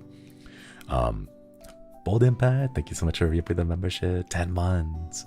Flat time flew by real quick. Can't wait for another 10 months. Thank you. Okoidi. Let me explain. The pepper thing. Because in my mind, whenever initially, when I thought about it, it was Peter Piper picked a peck of pickled peppers. In my mind, I thought of Peter Piper as someone wearing Peter Pan type of outfits. You know, like the little tunic and the funny shoes with the pointy tips and like the little green hat, right? And because of that imagery, I thought it was like medieval times. And because my brain had connected that imagery with medieval times, I thought to myself, oh, it's probably before things like refrigeration or pressure canning or whatever, right? It's probably like mud and brick house, like mud huts and thatched roofs and stuff like that, right? So in those cases, where would you get the pickles? You'd probably get them from the field because you're growing the pickles, right? And then I realized halfway through, like, wait, no, that's not how pickles are grown. You can't grow pickles. You have to get cucumbers, and then you have to brine. You have to brine them in order to turn them into pickles, right? So there has to be a second step. So if you're not getting them fresh from the farm, they're already brined because they are a peck of pickled peppers. They must have been taken and brined before, right? But where would you go get those? Would you just go to some farm and then just knock on their door and be like, hey, I see you have peppers. Do you pickle them? I want some of those, right? And it's like, dude, is it his? Is it someone else's? Where are they coming from? Is it just some random farmer's place where the farmer's like, oh, we have so many peppers and we can't hold on to them, so we have to preserve them somehow, and the way to preserve them is by pickling them. But how many pickles do you have? Like how much can you get that, right? Shinri at Mother Goose drives, what is your lore? I just need to know. It doesn't make sense, right? And exactly, how much is a peck? Like, how would they measure that? Unless like a peck is a standard unit of measurement, you know? So like, where is that? It's a bit more than a smidge. Oh man, like I can understand, say for example, a pinch, right? So for example, when it says you have to add a pinch of salt into food, right? It makes sense. Like I can visualize me grabbing a pinch full of salt and be like, all right, that's about as much, right? So not too much, it's a small amount, enough to fit between like your thumb and your index finger. That's like a pinch, right? And then you throw that out there. But a peck, like how like intuitively it doesn't make sense, you know? A peck is an imperial US customary unit of dry volume equivalent to 2 dry gallons or 8 dry quarts, 16 dry pints. 2 dry gallons? Wait, so the pickled peppers have been dried? Why is it called a peck then? Because in my mind, a peck would be like a pinch. It sounds like it would be small. Like, because I thought it would be the amount of, like a peck of salt in my mind registers as the equivalent amount of salt as much as a chicken could peck once. You know? Like if a chicken could peck salt, that's about as much salt as I think there would be. Because you'd be like, oh, just sprinkle in a peck of salt, right? And you'd be like, all right, cool. Well, how big is a chicken? How big are their beaks? How much salt would you take up in a single peck of a beak? And it's probably not that much, right? But I don't know. It's smaller than half bushel, but bigger than a quart. I don't understand. I don't understand. I'm so sorry. Maybe without the brine, but then why is it dried? I don't actually. Wait, wouldn't that be super salty? Okay. Imagine this. If it's dry volume and you have pickled peppers. Well, okay, wait. First of all, what kind of peppers are they? Are they pickled bell peppers? Or like chili peppers? But the thing is, if they're dry, you'd have to like chop them up into little chips, right? And you dry them out. But then if you get rid of all the water, it would just become very salty, wouldn't it? Dried pickles, yeah. A bushel is 64 pints. I'm gonna be honest, I don't understand pints as a unit of measurement outside of a pint of beer. I don't know. Are they actual jalapenos? Man. I don't think so. Were jalapenos a thing back then? But like this is all of this is contingent upon my head canon that Peter Piper is the same type of Peter as Peter Pan, who wears tunics and is from, say, like the medieval ages, you know? But I don't know, Chan. Even if I might be partially blind. But it's like, but what would you I don't know, chat. My head hurts with this. That Peter Piper was a deer with the flute. Isn't that the Pied Piper? That's the Pied Piper, right? Or, wait. Yeah, that's the Pied Piper. Pied Peter Piper. Pied. What does that mean, though? Pied? Did they get like clown pie? Like when you get pie and you like throw it at someone to pie someone, pie as a verb? Pied Piper had rats. I think they had mice? I think it was mice. More nursery rhyme lore. Some of the nursery rhyme lore is actually really cool. I think almost everyone knows about the Ring Around the Rosie one, right? Ring around the rosy, pocket full of posies, ashes, ashes, we all fall down. And how that is it's a poem from, I believe, the plague. During the dark plague, dark ages, I don't know, plague time. Yeah, it's Ring Around the Rosy, it's a plague thing. It's where people would carry posies, like the flowers, in their pockets because of the smell of just the death all around them. So, yeah. So the idea, just, you know, like ashes, ashes, we all fall down. Like people would burn the bodies to try to get rid of the plague and decontaminate, or not even just decontaminate, but just get rid of infected bodies. They would burn the corpses, and like that's where the ashes would come from. And then, yeah, we all fall down dead because of the plague. I don't know, it's kind of scary, you know? And there are other things like, was it Rockabye Baby on the treetop? When the wind blows, the cradle will rock. And then something about the cradle falling down. Like the lullabies, these poems, these lyrics they're kind of cute, they're kind of whimsical because the context that they're put in, but it's also just like, when you think about how they were put together, or the context in which they were put together, it's really spooky.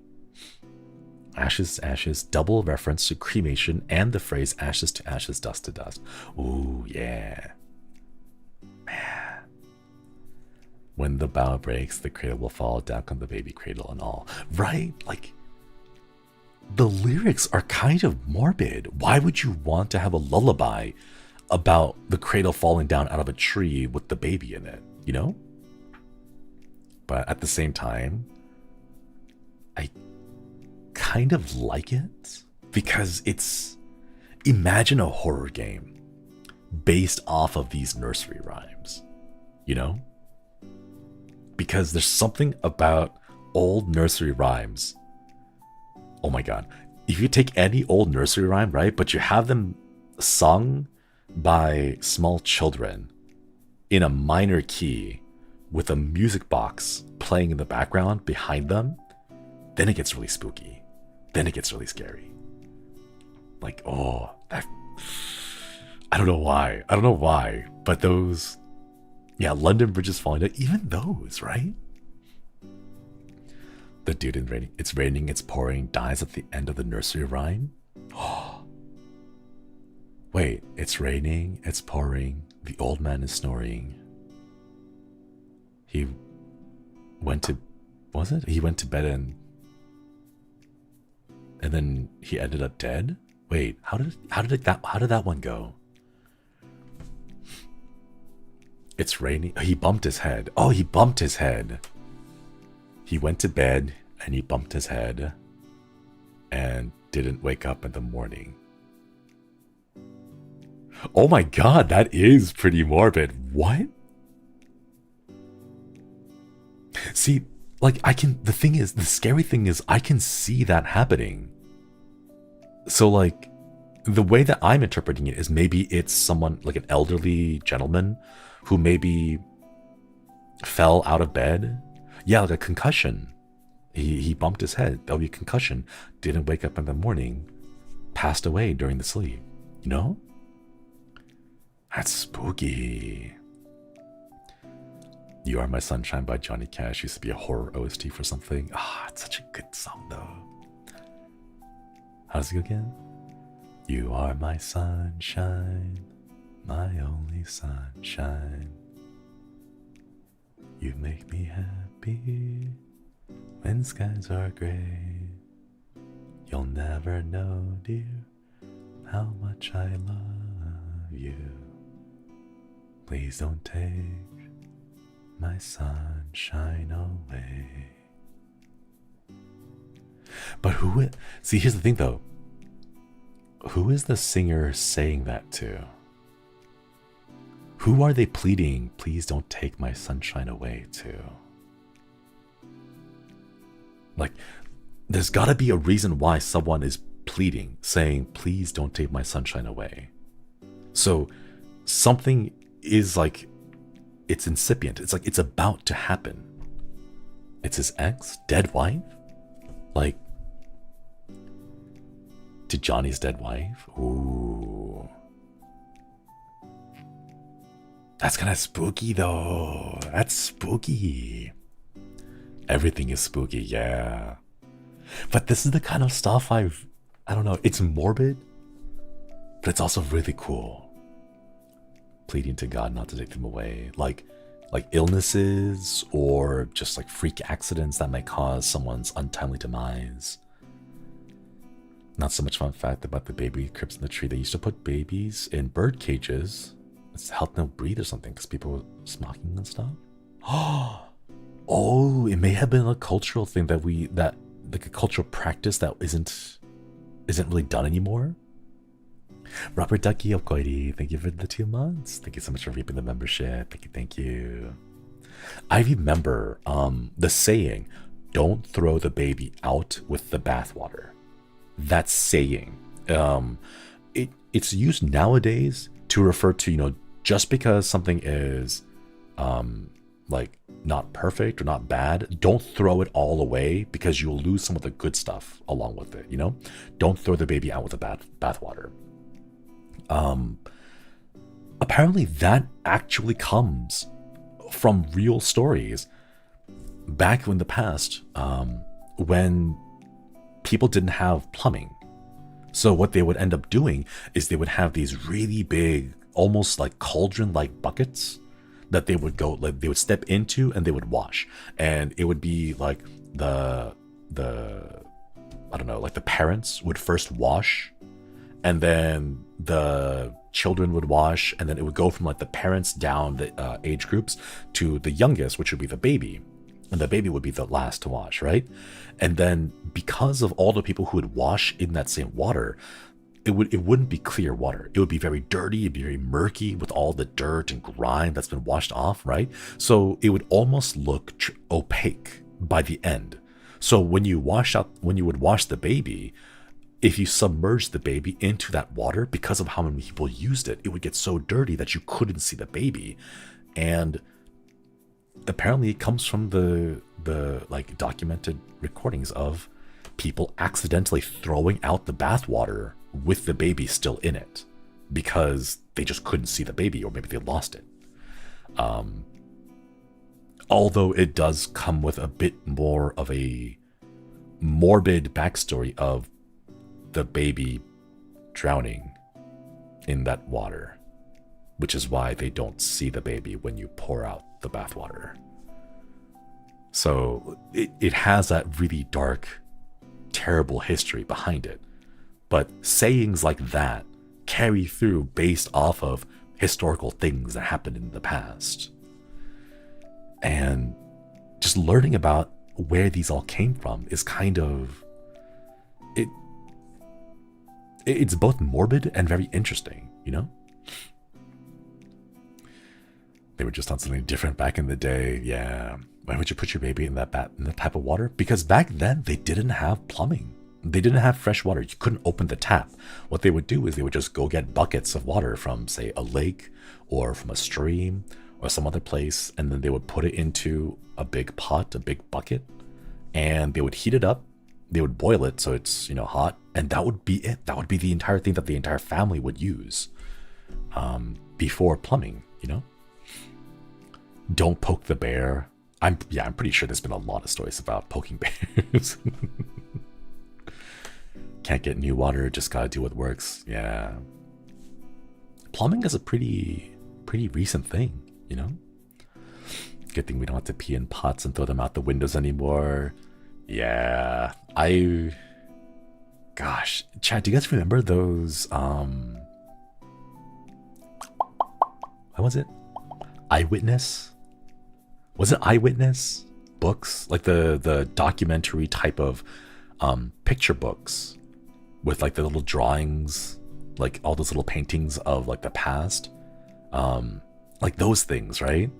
I remember seeing those about people like, oh, you know, we're going to empty out the chamber pots. And it's like, did you guys know back then the streets of medieval cities smelled really terrible because we didn't have plumbing for sewage. Instead, people would poop into pots and pee into these things. And then all they would do was just throw it out the window. And I remember seeing those images and it's like, wow, those are like ancient times, ancient times. It's just, ooh, I don't know. It's scary. It's, well, scary and at the same time really eye-opening, because it really makes you think like how far things have come since then. Yes and no, the one of the early civilizations had some sort of plumbing system. I think Europe too, but for one reason or another they ditched it for a while. Yeah. The fact that we don't really have super detailed records of all the history. It's not like nowadays when everyone has some kind of a device. They have some kind of a camera, some kind of phone that can take pictures and just record what it's like. You know, back then, like for example, just the sheer amount of people who were not literate, you know, they didn't know how to read, they didn't know how to write. So the stories that they would share, the tales, had to be verbal. They had to be an oral tradition, you know? Imagine all the stories that we will never know about because the oral traditions did not spread that far, or we just don't have any written records that we can look at nowadays, you know? I mean, like even now, just, yes, people are more literate now than they were back then, but still not everything is documented. Crazy thinking we had plumbing in the Roman tides, then society collapsed and went to throwing chamber pots out the window. Mind-boggling to think how tech can just reset. Yeah. People are weird. People are weird. Very, very weird. Historical broken telephone. It's a good way to look at it, yeah. 90% of history has been forgotten. Not even just forgotten. Like, straight up missing. You know? Isn't it true the same for folklores and urban legends like through word of mouth? Yeah, absolutely. Absolutely.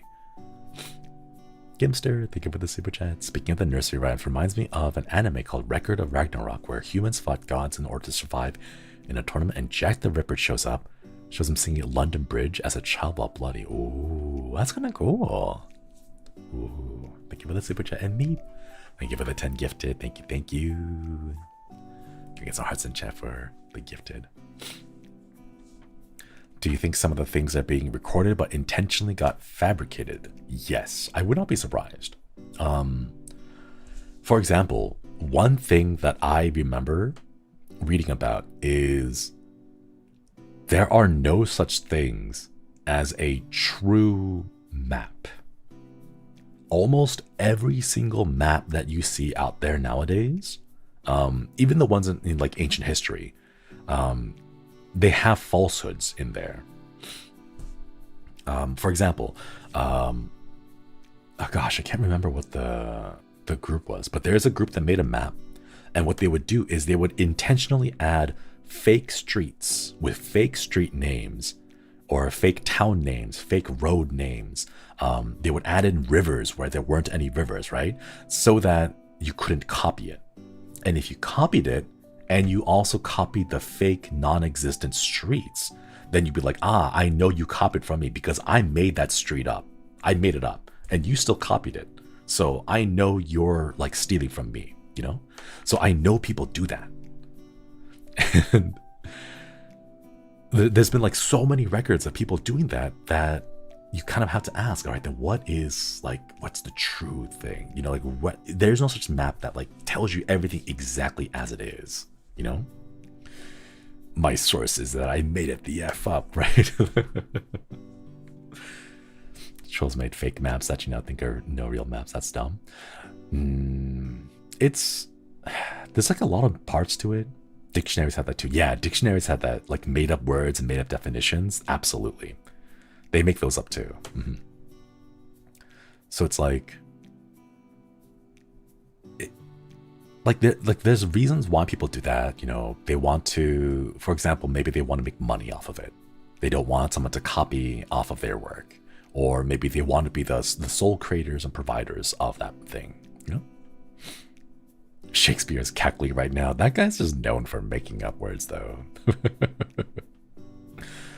Here they be dragons used as a shorthand for I don't know what's here. What if it was just a silly meme, you know, that they put in there, and then people just took it and ran with it, you know? Perchance. You can't just say perchance. Oh my god. I love the perchance meme. Do you know what the perchance meme? Wait, can we? Perchance essay. God, the meme is so great. Has anyone seen the perchance meme? The perchance one is great. Here, let me read you the perchance essay. The teacher left a comment. Yeah, they did. Okay, here we go. Okay, open image. Let me zoom in so I can see that. Perchance essay. Okay, so it's very short. It's like 2 paragraphs because the rest of it wasn't shown, right? But this is what the essay says. Mario, the idea versus Mario, the man. Everyone knows Mario is cool as heck. They didn't use heck, but I'm replacing the word. The teacher responds, horrible opening. But who knows what he's thinking? Who knows why he crushes turtles? Teacher responds, to save the princess? Also gross. And why do we think about him as fondly as we think of the mythical, yet non-existent Dr. Pepper? Perchance. You can't just say perchance. I believe it was Kant who said, experience without theory is blind, but theory without experience is mere intellectual play. If Mario exhibits experience by crushing turts all day, but he... Stop, says the teacher. But he exhibits theory by stating, let's go, keep it up, baby. To which the teacher circles in red with excessive question marks. When Mario leaves his place of safety to stomp a turkey, he knows that he may die. Okay. And yet, for a man who can purchase lives with money, a life becomes a mere store of value. A tax that can be paid for, as much as a rich man feels any law with a fine is a price. We think of Mario as a hero, but he is simply one He is simply a 1%er. Why are we saying this? Of a more privileged variety. The life kind, perchance. And that's all it is. But that's... the essay is amazing. Stomp a turdy. Crushing turts all day. It's... Oh my god. It's so good. I think you can type in... I think you can search stomp a turdy. And it'll give you exactly that. Because it's very iconic.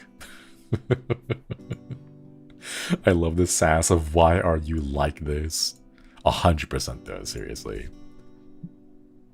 Wait, excuse me. Man, perchance. You can't just say perchance. Shinri got the teacher down. Definitely an A+. It is an A+ in our hearts, despite the fact that there's a massive F on the top of the essay paper. Good times, chat. Good times. Man. I kind of want to go back to the whole, like, spooky nursery rhymes and lullabies topic. But I want to go back in the sense of I want to make a game. I want to learn... Wait, no. This is talking about 2024. This is talking about next year. I can't. No. Must resist. Must resist. Man. Okay, since I said it, I'll talk about it. Wait, no, that's a bad precedent.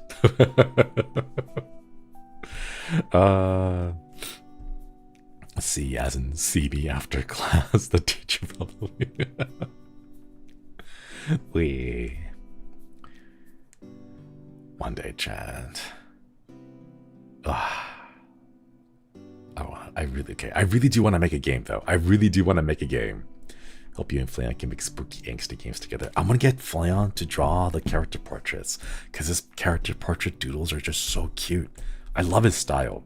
There's something about his, like, the sketchiness, the big eyes, the proportions of Flayon's style is so cute. Like, I love it.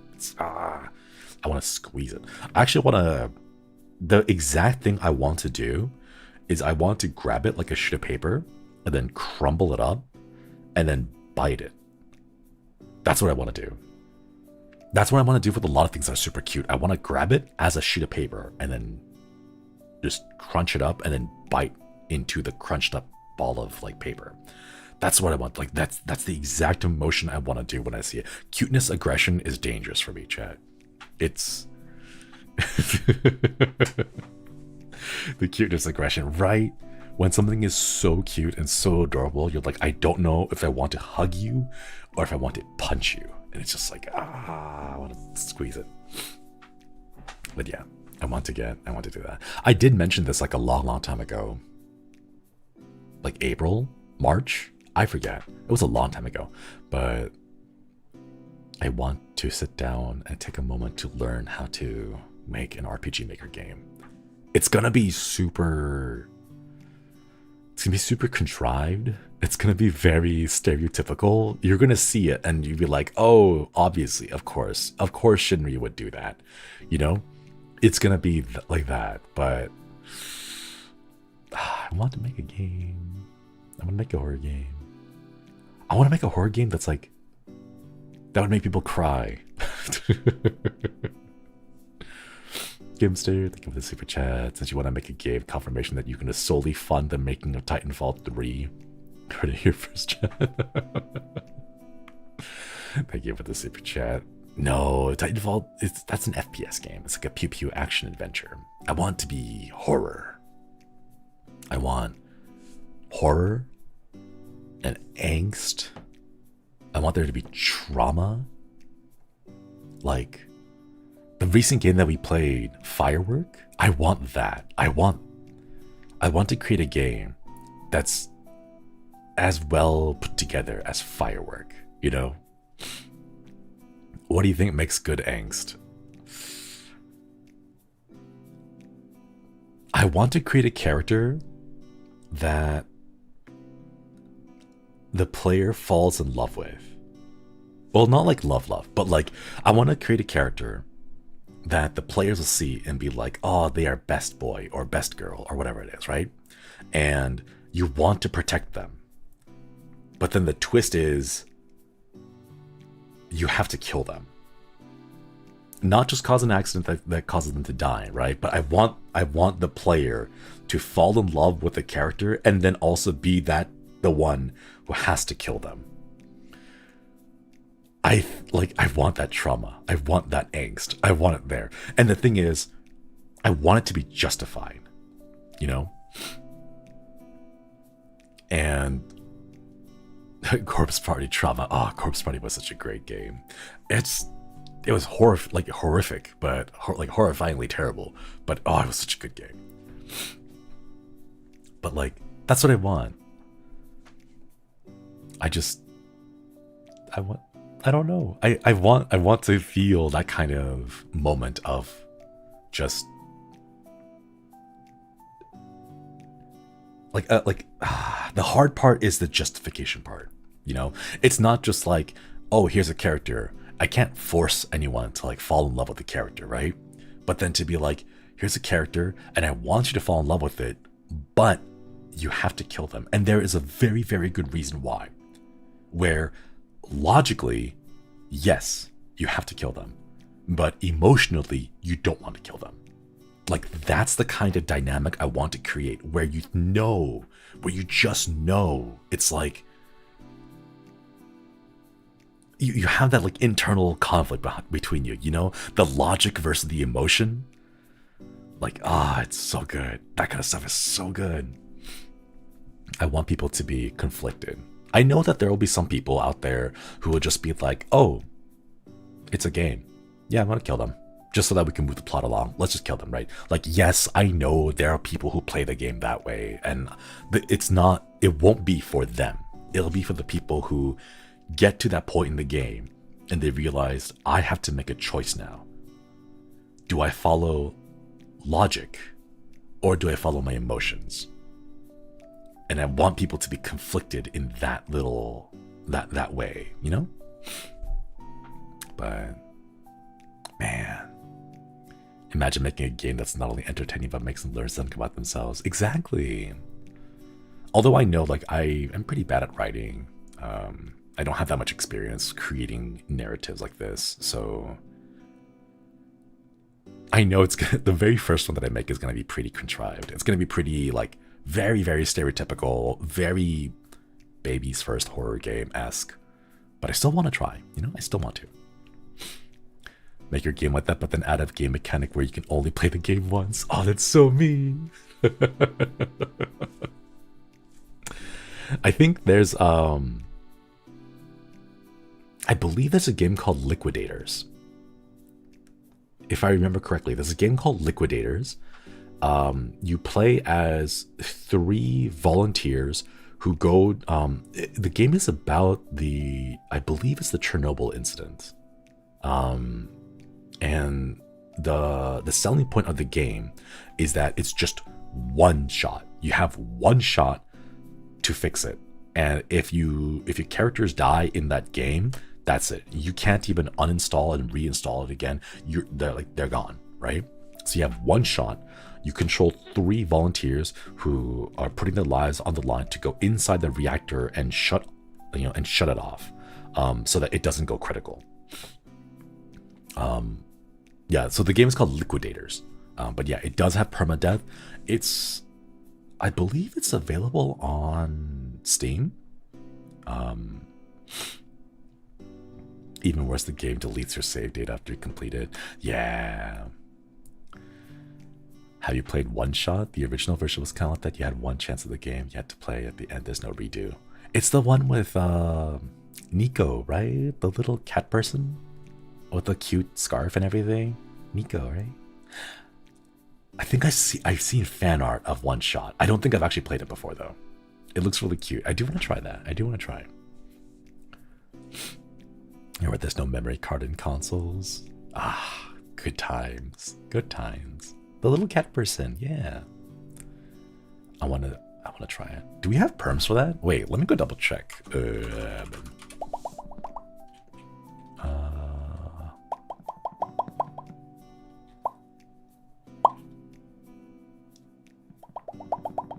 Where is it? Where is it? One shot? One shot. Do we have perms?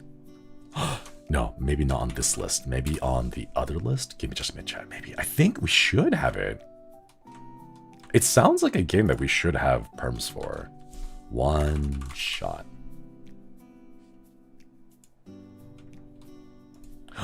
No, I don't see it on the list anywhere, actually. Huh.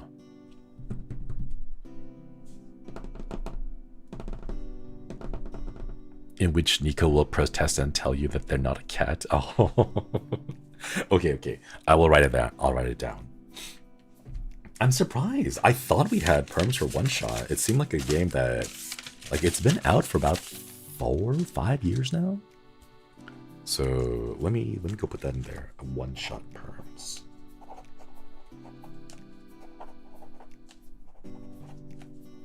Okay. Time to ask. Yeah. In before everyone starts throwing in more recommendations for other games to put in perms for. You need more games like Hollow Cocoon. Oh god, the world needs more games like Hollow Cocoon. Hollow Cocoon was pretty nice. I kind of liked it. I'm not sure how I really feel about one of the endings. I'm gonna be honest. The join, like the, what is it, like the whole you accept your fate as a demon type of ending. I'm not sure how I feel about that one. That one was a little weird. The other ending was really nice though, but I still can't get the idea. The image of pink hair, Neko, cat ears and tail standing in the sunlight, dancing in front of the shrine. Tori Gate was Granny Obanya. Dual star, thank you for the super chat. Gonna recommend Library of Ruin again. Two characters, a guy who lost everything and a woman who had never had anything to lose. I think we already have perms for Library of Ruin. I think like Flayon played Lobotomy Corporation, and I think Library of Ruina is from the same devs, right? I think we should have perms for that one already. Yeah. Anima taking care of his mom reminded me of Wolf Children. The one that gets up. Oh, not Wolf Children. Oh my god. Not Wolf Children. No. Wolf Children was really traumatic. It made me cry. It broke me. I cried a lot during Wolf Children. The pink-haired grandma ruined it. I think it made it, personally, I think it made it better because I enjoy horror games that have, okay, so the thing that I want to see bloopers. That's what I want to do.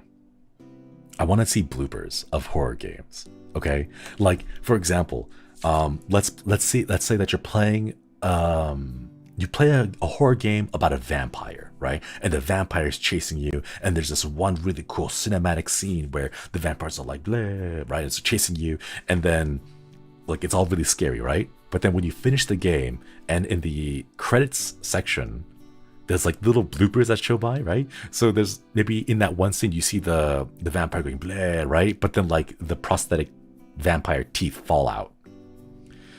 It just falls out of their mouth, and they're like, oh man, now we have to redo the scene again, right? And like it just like takes them out of being scary, and it's just like, oh no, they're just actors acting parts of the movie, and like it's not really that scary because they're just having fun. Like I want that kind of stuff, you know? Gui, thank you for the super chat. Texorcist is something really fun. Mammoth Beacon plus Faith soundtrack sounds too. Okay, I'll look into that too. Thank you. That's a pretty great name though. I love acting bloopers, right? I want there to be more horror bloopers because it seems so much fun, you know? Or like, I don't know, maybe there's a scene where the monster is crawling through the floor, right? It's like chasing you, right? But the blooper is like they're running, but because their head is down, they can't see where they're going. So they just like crawl head first, smack into a wall, and they just kind of fall down to the ground, curl up, and like, oh, my head. And everyone's like, are you okay? Like, are you fine? That seemed like it hurt a lot, you know? Yeah, just silly things like that. Because I feel that if you showed that part of it, it takes a lot of the spooky edge off, you know? I think there was one, like, someone made a parody of The Ring, you know? Or not The Ring, The Grudge. The Grudge. That one scene where she's like folding over backwards and then crawling down the stairs, and it looks really spooky, right? But then I think the parody was like she slips on something and then just tumbles down the stairs, and everyone's like, oh, are you okay? Like, that looked like that hurt so bad. Oh no. And it brings a little bit more of like the humanity aspect to it, you know? Poor thing. But like, you gotta be honest, it's kind of impressive how she doesn't slip and, you know, just tumble down the stairs. I played this short horror game, Death Trips. No, I haven't. Let me write that down too. Scary movie, love those movies. Man, I want more of it. I want to see more of it. I think it's a lot of fun that way, you know? Like the outtake of Burger where there's no monster noises, just the girl in the suit saying rar. Oh, that's adorable. Just rar. And then you just look around like, we're going to make that sound a lot more intimidating in post, right? We're going to add sound effects, right? Right? They'll be like, no, we're just going to keep that little rar moment in there. We're just going to keep that in.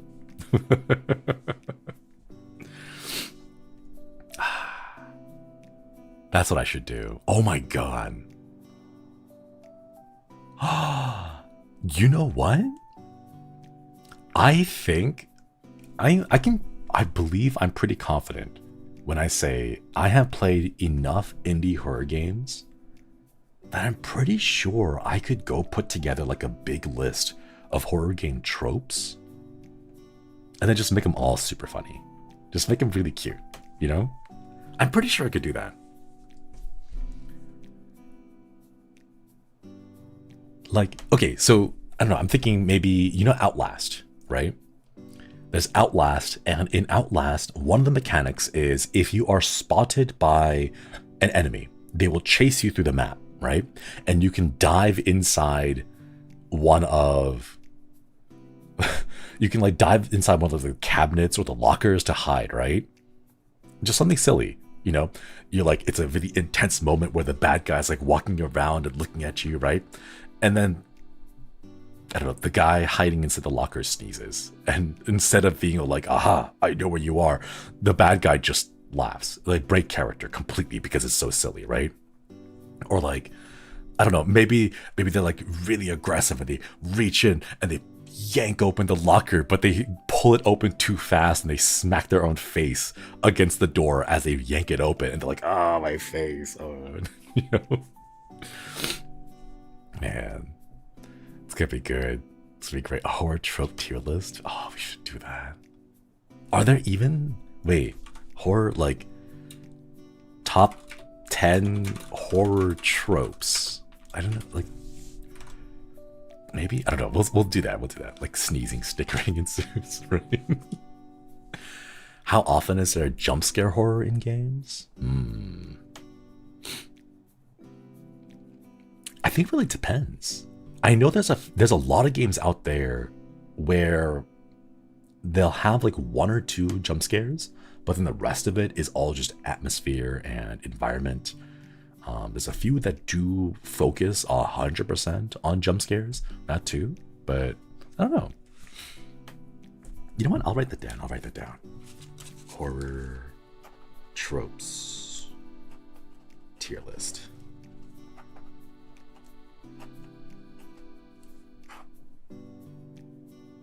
Man, I want to do this now. They try to jump scare, but they slip and fall over. Or like, oh, I don't know, like the ring girl like tried to like jump out of the TV, but like her leg gets caught on the monitor and she just tumbles, and it's like, oh no. One trope is when the main cast are all high school age. Oh my god. Yeah, all the main cast is all high schoolers, but they're like actual high schoolers. You know? So they're trying to be scared, but you can't scare them because they're so distracted. So like Sadako is like chasing after you, or like, you know, Jason is running around with a mask, right? But he's holding an iPad that has Subway Surfers on it. He's holding up the iPad with Subway Surfers just streaming on top of it so that he can chase you and be like, okay, cool, I need to give you additional stimulus in order to like have you pay attention to me, right? Because like just Jason on his own, like, okay, cool, he's a big guy with a knife or a machete, right? But like, ooh, boo-hoo, scary, right? But then no, you bring in the Subway Surfers and now you can pay attention, right? Oh man, I remember what Bettel said about Sadako coming out of an IMAX theater and becoming gigantic. Oh. That would be so cute. Would she be like, how would she handle that? Oh, wait. Do you know that giant orb? The orb. I forget what it was. There's a big orb that I've been seeing on social media. I don't know where it is, right? But it's a giant orb, and they have like, it's got a whole bunch of like screens on it. Yeah, the big orb thing, right? Imagine it. Yeah, is it the one in Vegas? In Las Vegas? Yeah, that one, right? Imagine if you put in the VHS tape into that, and then you played the tape on the orb. And then Sadako came out of it and was like, oh, this is different. This is very different. Sadako getting stuck in the TV frame because she's boing boing is a really popular supernatural rom-com trope right now. Oh my god. I hate to say that I know exactly what you guys are talking about. Yeah, but that trope, yes, I am aware. I am aware of that trope. The villain's trying to sneak around and scare you, but they accidentally fart. Just really silly stuff that, you know, where you just add things that are like, you wouldn't have considered, you know? Sadako would be scared of today's generation. Suddenly Godzilla versus Sadako could be a thing.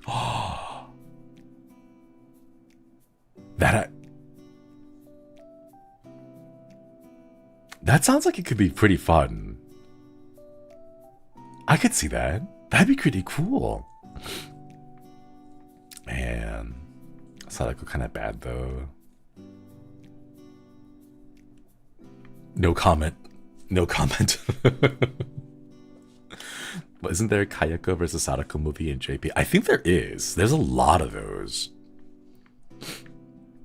A horror movie will be Cushion Factory.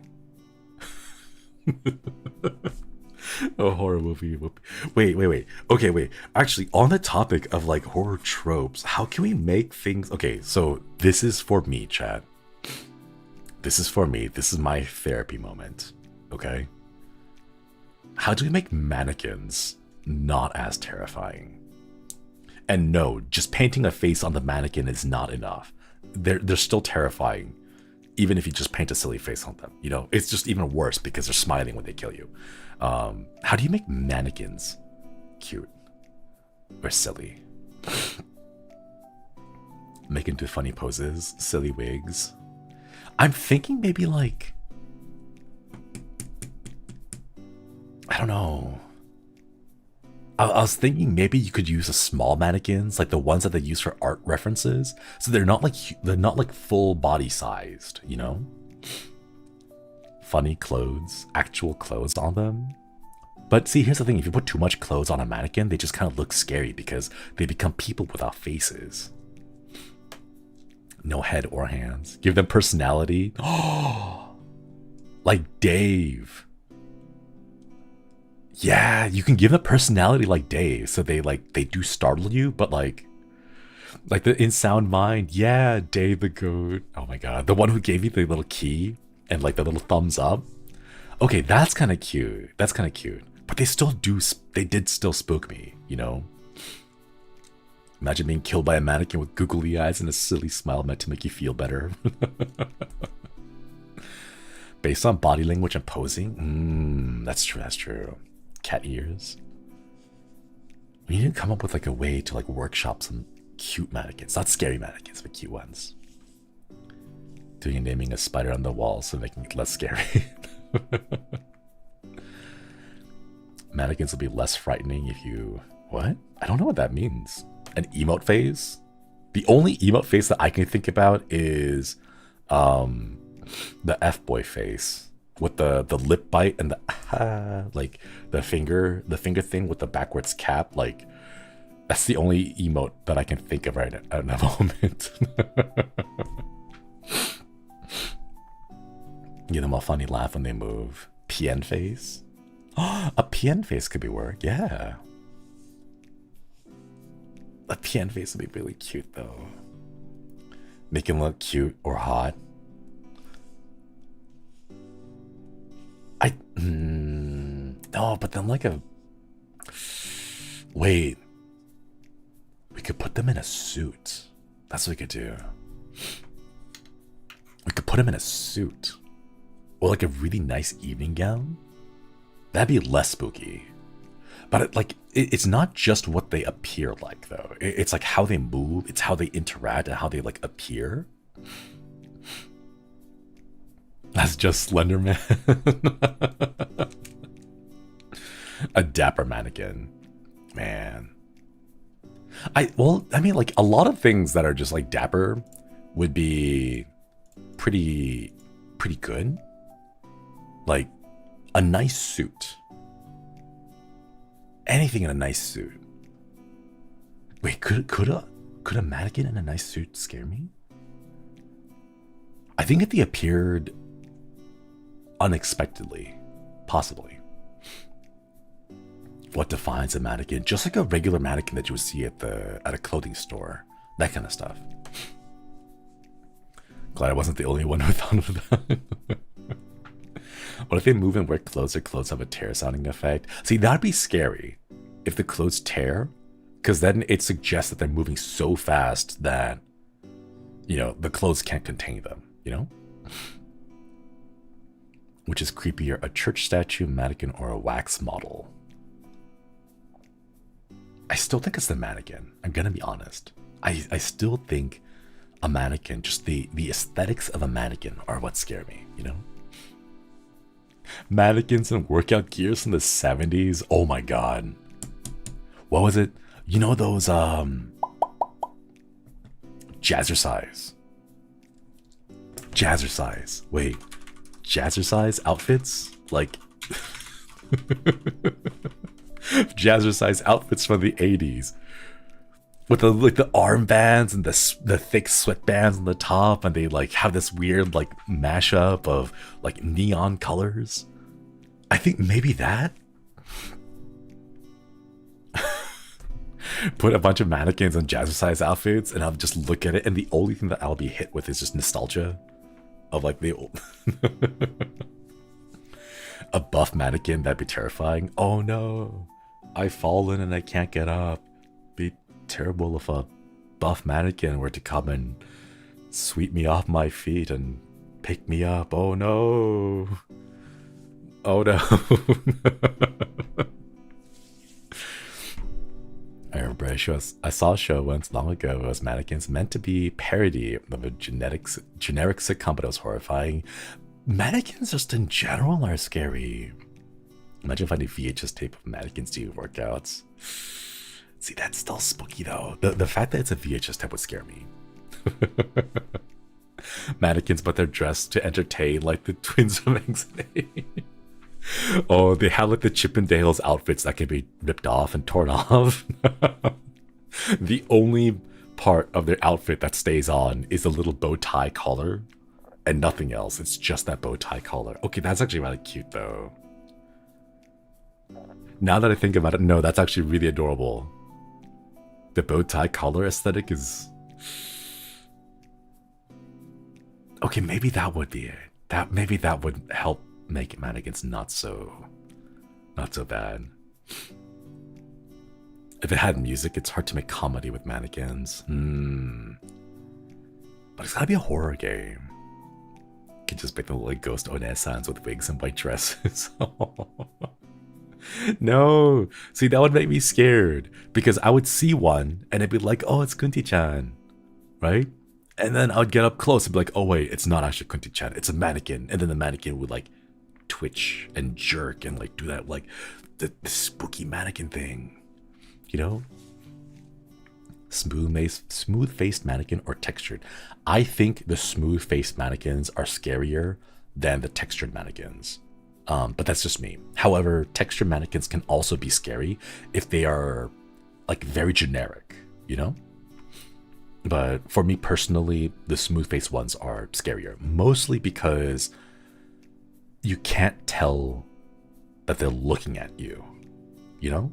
The fact that they don't have any facial features makes them a bit more scary because you don't know, like, if they have eyes, you can kind of guesstimate the range of vision and how wide their field of view is. But if they don't, you have no idea how it works. Like, the mannequin head has no ears. How is it hearing me?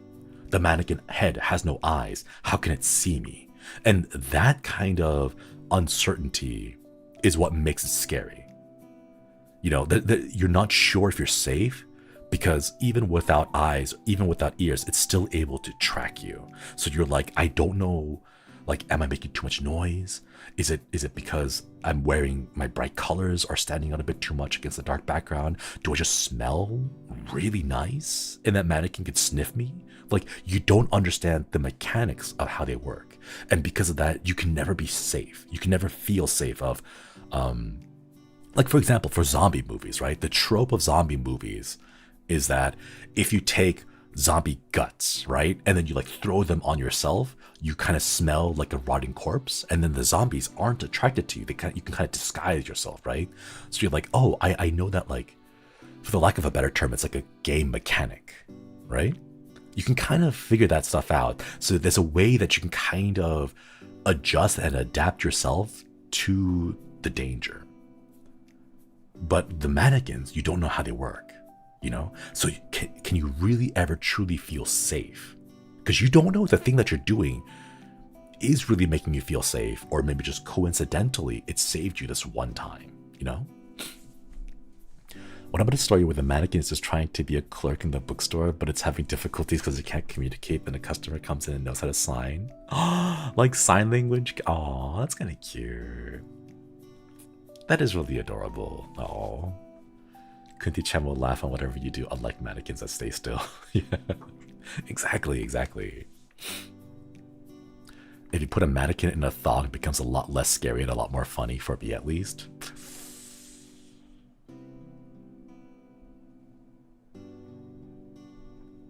Maybe. Okay, so the danger there, all right? Like, okay, yes, it's a thong, haha, hee hee, haha, right? Get that out of your system, chat, okay? But let's talk about the real mechanics, the nitty gritty of it, okay? Let's say you put the mannequin in a thong, right? The challenging part there is that you have to draw the fine line between emphasizing that as like a silly, outrageous moment that breaks up comedy, or if it's supposed to be like, it doesn't matter what it is, it's just all the mannequins, like the mannequins in the swimsuit section all come alive and they start chasing you down, right? Is it just that they look spooky and they just happen to be wearing those clothes? Or is the emphasis supposed to be, hey, the mannequin is attractive, you know?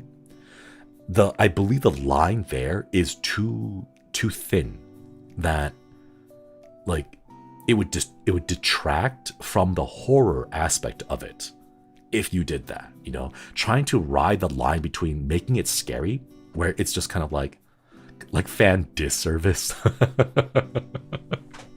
Yeah, that's a good way to put it. It's fan disservice, right? Where like the fan servicey aspect of it just kind of ruins the mood, ruins the vibes and the atmosphere.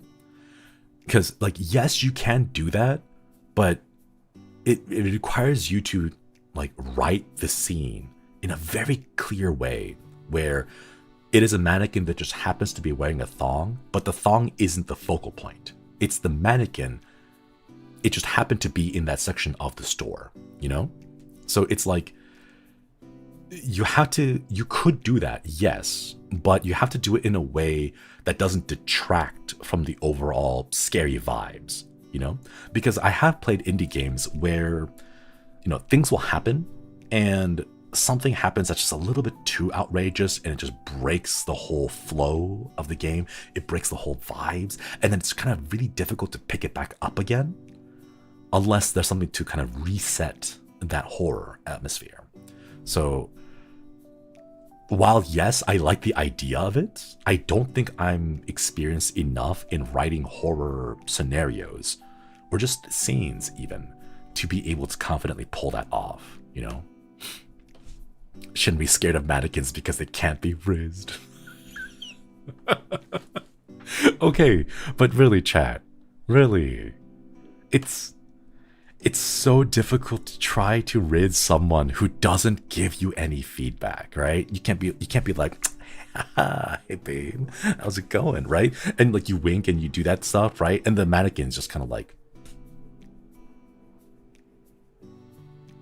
zero reaction, zero response, no body language. You can't tell if you're landing or you're not landing, right? You're just like, come on, just give me something. Give me some kind of a feedback, right?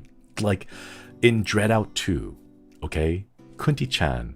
We saw Kunti-chan. She was playing with cats and she's like, oh, you're so sweet for taking pictures of cats. Like they're just here to have fun. And it's like, oh, you know, my heart, right? And then you heard her giggling. She laughs every now and then when you take a picture of the cats, right? It's really like there's feedback there, right? But mannequins, no, they're just there, you know? Is your fear of mannequins because there's no way to riz them? Nah, my fear of mannequin comes in the fact that they really do hit that eerie, uncanny aspect, the way that they move, you know? Because they don't have muscles, they can't like move around smoothly. So the way that they're most often portrayed is in jerky, kind of like quick, snappy reactions, you know? Yeah, what if shy girls prefer poses to possess mannequins so they don't have to walk or talk or emote anymore? That'd be kind of cute. Aww. That would actually be really cute. Like this, okay, the scenario I had in mind was there's a ghost who's like floating around, possessing mannequins, and then it's hiding. It's trying to hide. So it like possesses a mannequin and just hides, right? It's hiding in one little mannequin, and it's not moving because mannequins don't move. Well, when you're looking at them, they don't move, right? But they're hiding and they're just kind of like vibing there, and then you could go up and get like a rose or a flower, but like maybe, I don't know, something cute, right? And then you go over to a mannequin and then just like casually place a little flower in its hair, because you know that one is possessed. You just know. You don't want to make it too obvious though, but you just go like, hey, I'm gonna casually put this flower into the hair of this randomly gonna put some hair into a mannequin and then just walk away as if nothing happened, you know? But you know that's the one that's being possessed. See, but that's cute because I know the thing haunting it is a ghost, and the mannequin is just like where the ghost is being possessing, right? It's not the mannequin itself being the spooky thing. You know, that's what I'm saying though. I don't know, maybe I can make a horror game about mannequins as like exposure therapy for myself. Mannequins don't have joints, would they just hop like Chinese zombies? Maybe. Oh! Wait, that'd be so cute though. What if it's like a spirit that like inhabits, like possesses mannequins, right? But then it like jumps into one of the mannequins, but it's like the top half of a mannequin, right? It's only the top half of a mannequin. It's like one of those like, it's only there to show off like a jacket or like a suit, but it's not a full body, right? So it doesn't have legs. It's just the top half of a mannequin, right? So they jump into the mannequin to try to possess it, and then they come to life and they're like, wait a minute, this doesn't have legs. Oops. And then they like fall down to the ground, and then they can't get back up because it's a mannequin just stuck on a stall with no feet, so they can't walk, right? So you're like, are you okay? You pick it back up and they're like flailing, and they're blushing and they're angry because they're like, this was supposed to scare you, but now you're helping me get back up. And like, grr, right? I think there's a horror game out there that solely has mannequins.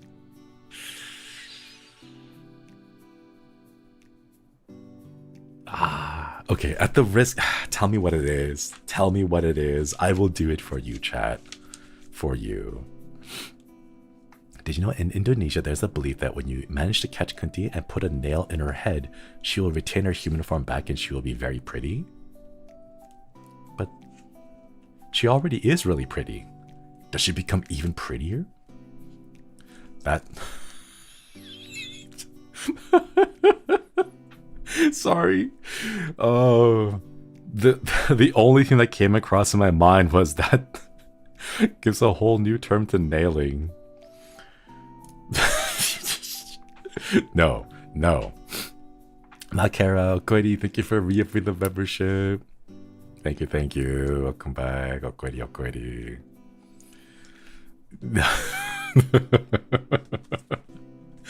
New meaning to that word, right? The game is called Urbex. Like urban exploration? Oh, wait, do you explore like an abandoned clothing store or something? And then like the mannequins, oh. I love urban exploration videos. I don't like the fact that so many of them are taken illegally, as in like they trespass to go get the footage. But the idea of urban exploration, like I have to be honest, it is a bit of a guilty pleasure. It is absolutely a guilty pleasure. I love it.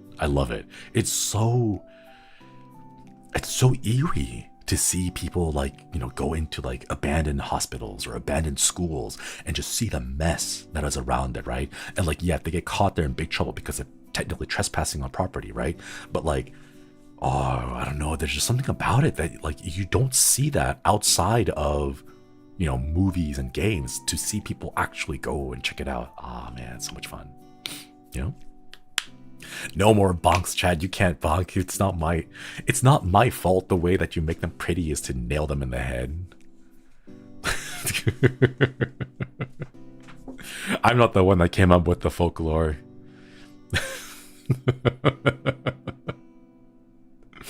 I'm just following the rules. Chad. Used to follow a Tumblr called Abandoned Kansai. Tons of schools and amusement parks empty. Oh, ooh. Abandoned Kansai?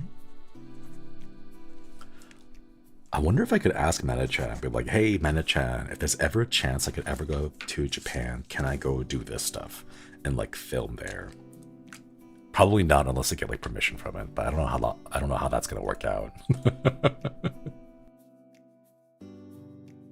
Like the idea of just calling up someone and be like, hey, I heard that your school's abandoned and hasn't been touched in 20 years. It's completely dilapidated.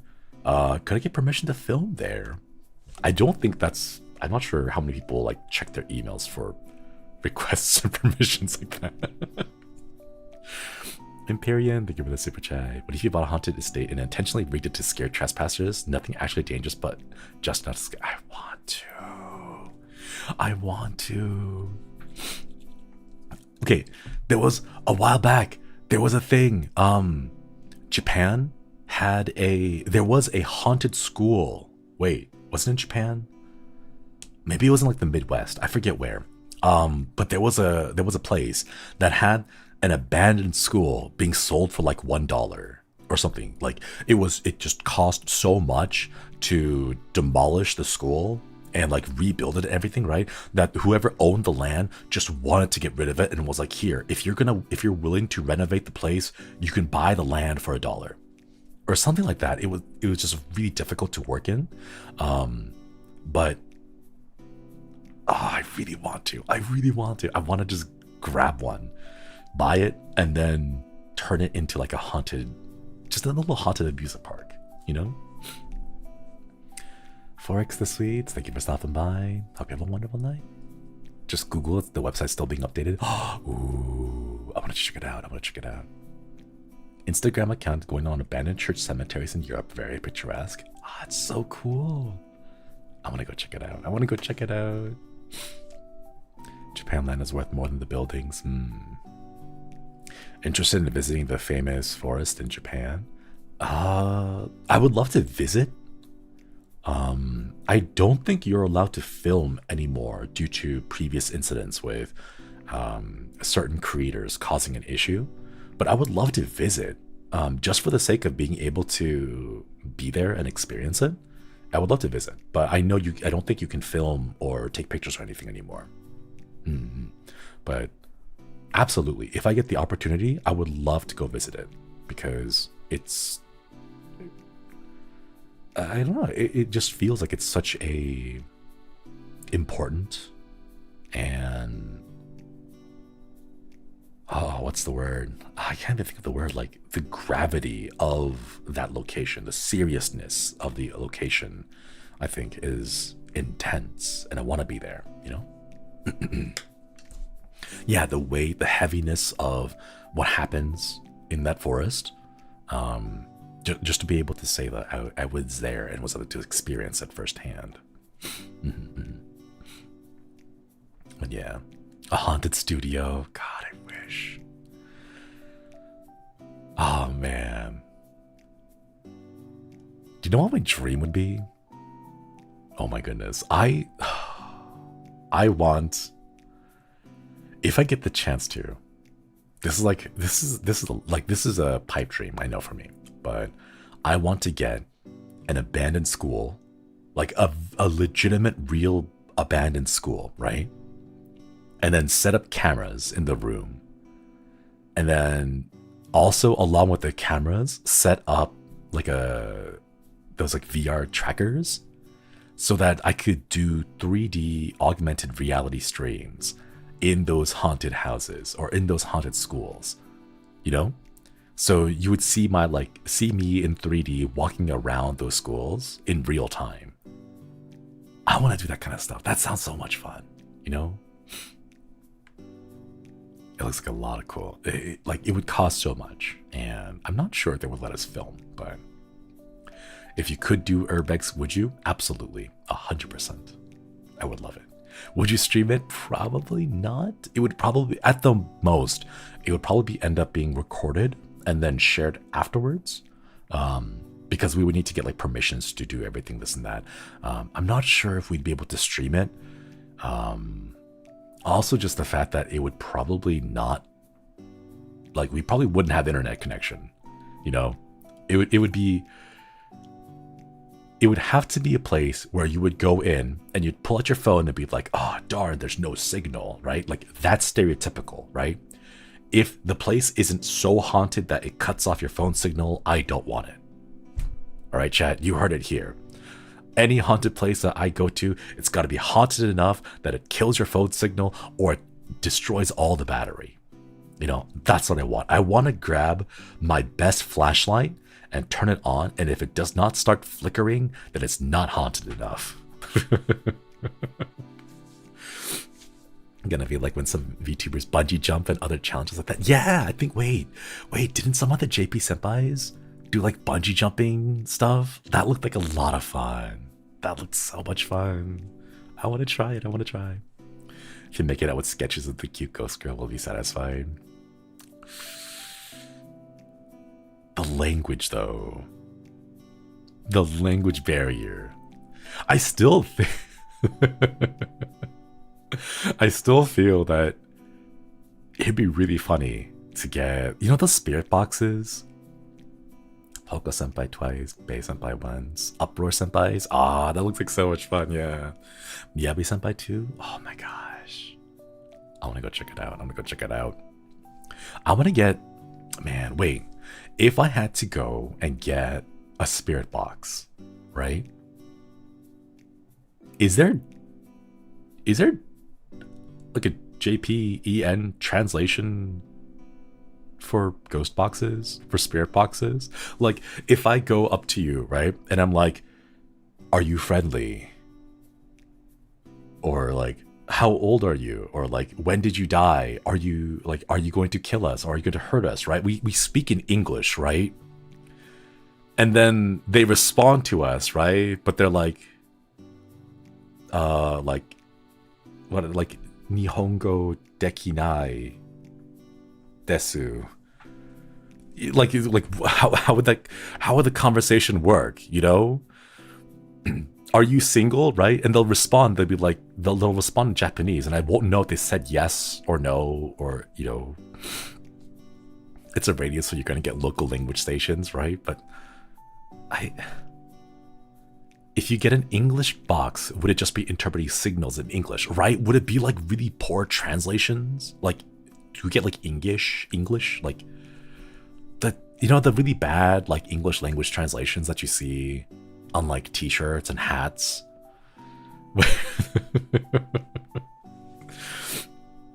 Imagine speaking beginner JP to a JP ghost and they Nihongo Jozu.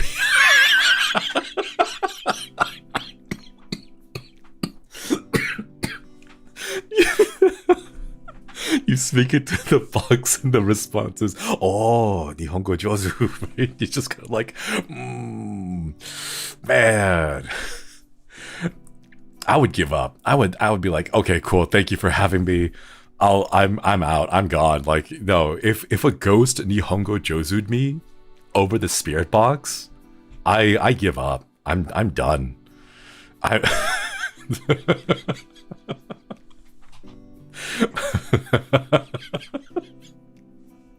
Oh my god, I could see that happening though. I could see that happening. Just the little spirit box lights up, and oh my god. Even worse, if you imagine if you had a Ouija board. You had a Ouija board and it just points to like the hiragana, just like one after the other. Nihongo Jozu. Just like one by one. I feel like the slow, methodical pacing of the ghost spelling out Nihongo Jozu on the Ouija board one by one would be more hurtful than if they just said it out loud to you. Oh my god. It'll be like one of those scenes where like they'll be talking, like, oh, did you guys hear that, right? And they replay the tape, and in the background you hear the whisper, Nihongo Jozu. Like that, like, you hear just like faint whispers into the tape. Shiny Klefki, exactly. Just like that. One note at a time. You see like, oh, the planchette. Guys, gather around. The planchette's moving. What does it say? Ni ho go. Just like one by one. Oh my god. The Ouija board just keeps hovering over the grass kanji. The planchette just stands on the grass kanji, and all this just spins in circles around the. Oh, but that'd be so cute. Oh my god, my heart, my kokoro.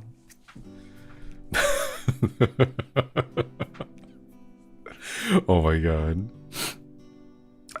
It would be so much better if we had like Battle there too. Battle Haka and Flayon, right? But because I can see like Battle coming up and be like, guys, the ghost told us. And it's like, what did the ghost say, Battle? Like Battle's like just going back and forth. The ghost said, Nihongo Jozu. What does that mean? Oh, hey, there he is. We did it, chat. We summoned Battle. We summoned Battle with us talk with this spirit Ouija board.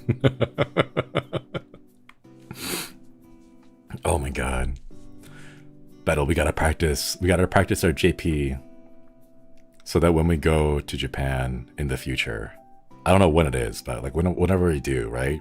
We're gonna bring the Ouija board. We're gonna get Nihongo Josu by the ghosts. We have to do this.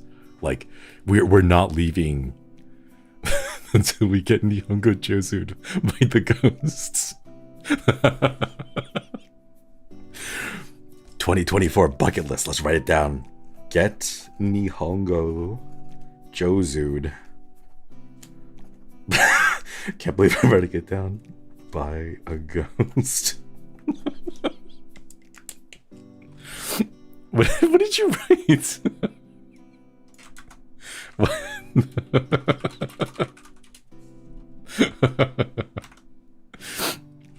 Oh my god, did your keyboard get stuck in JP again? Did your keyboard language? Oh man, he totally put that into Google Translate. Oh my god, imagine if we tried that. And then we try that, and then the ghost responds like, hey, good try, but use Deep L, please. Deep L's a better translator. Don't use Google Translate. And we'd be like, oh, okay, sorry. We'll use Deep L instead. Oh. Yeah, Lil, thank you for the super chat. Imagine the ghost is pro, maybe probably some samurai from long ago. Their Japanese version of Ouija's called Kokuri. Oh, Kokuri? Wait. Kokuri. Okay, wait. But real, like... What is this? Little, what did you do?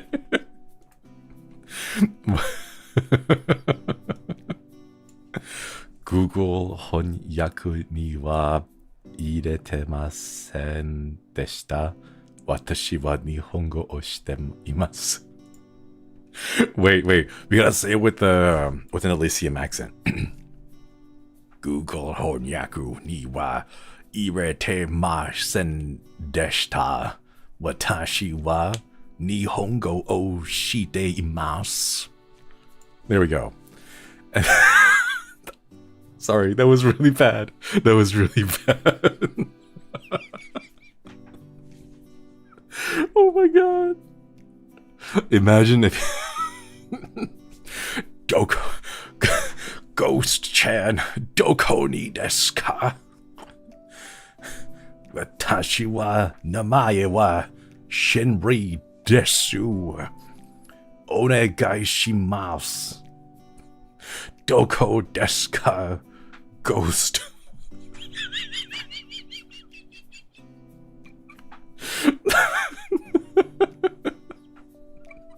Oh no.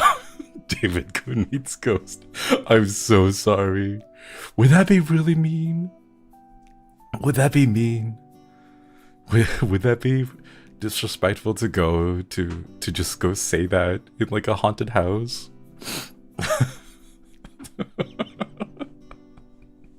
Oh my god.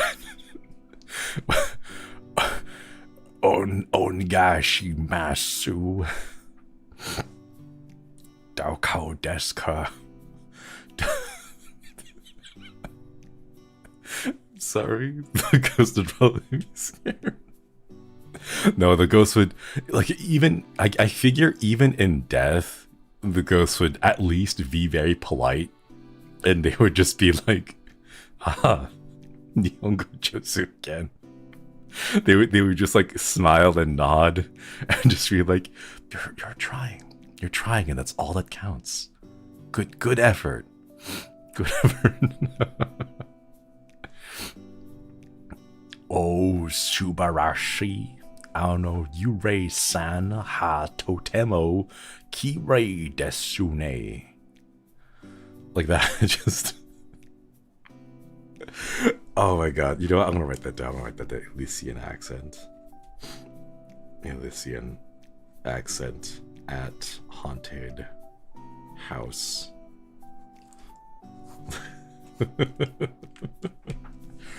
Arigato.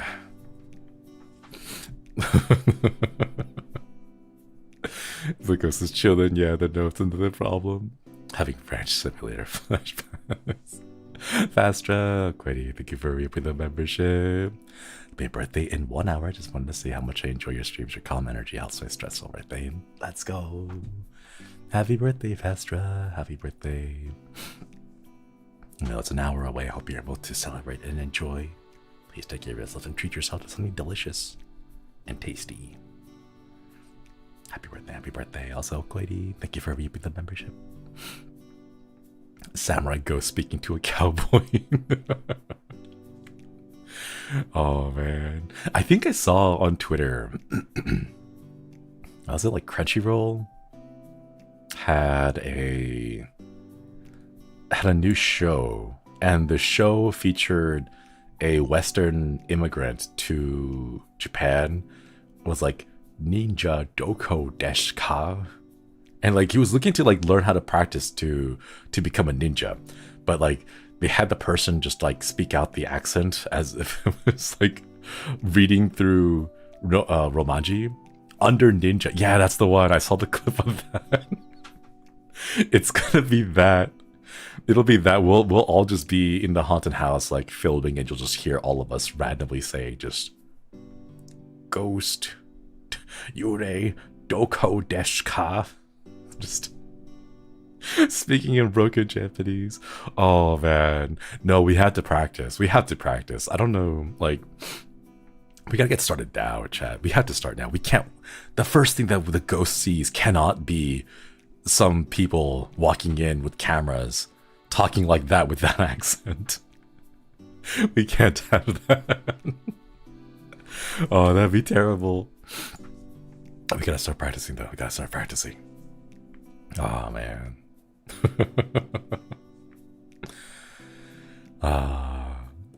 Shinri learning Japanese stream. Let's go. Maybe.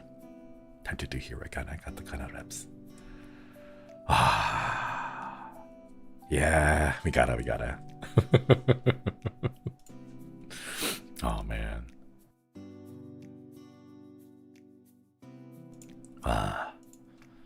Thank you for the good laughs, chat. Nihongo Jozu. Even the dead will know a weeb when they see one. Ariga, thanks. Oh no, we do the really bad combined words. Sumiwa, sorry. Ariga, thanks. Kudas. Was it Yamata Kuda stop? Right? We just we start talking that way. Gomenna, sorry. Oh my god, it would be so bad. It would be terrible. That's imagine, because I imagine like even ghosts have their like they've got to have their own social media, you know, like maybe the ghost of all the iPhones that have died are there too, right? So they're using those iPhones, they have like their own version of ghost Twitter. They'd be like, hey, have you guys noticed like these random group of 6 dudes, they call themselves Tempest and they got really broken English except for one of them, and just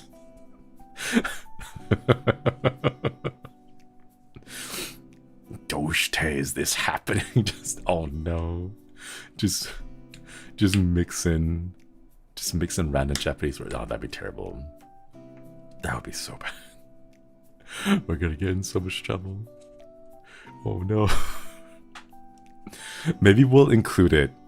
Maybe we'll include it as like a couple of bits here and there, but we can't do the whole thing. It'll be like 1 or 2 lines. Can't do the whole stuff. Man. I was gonna say Shinri announces Twitter's dead, but then I remember X is all that exists now. I don't get it. And I don't get it. They probably have platforms that are dead like MySpace. Ghost only dating app. Man. What would ghost dating apps look like? I feel like it'd be really cool. Battle speaks Japanglish to a ghost and they throw a chair at him.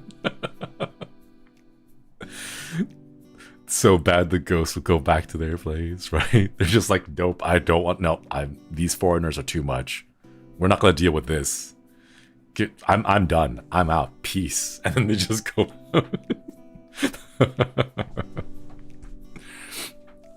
Oh man.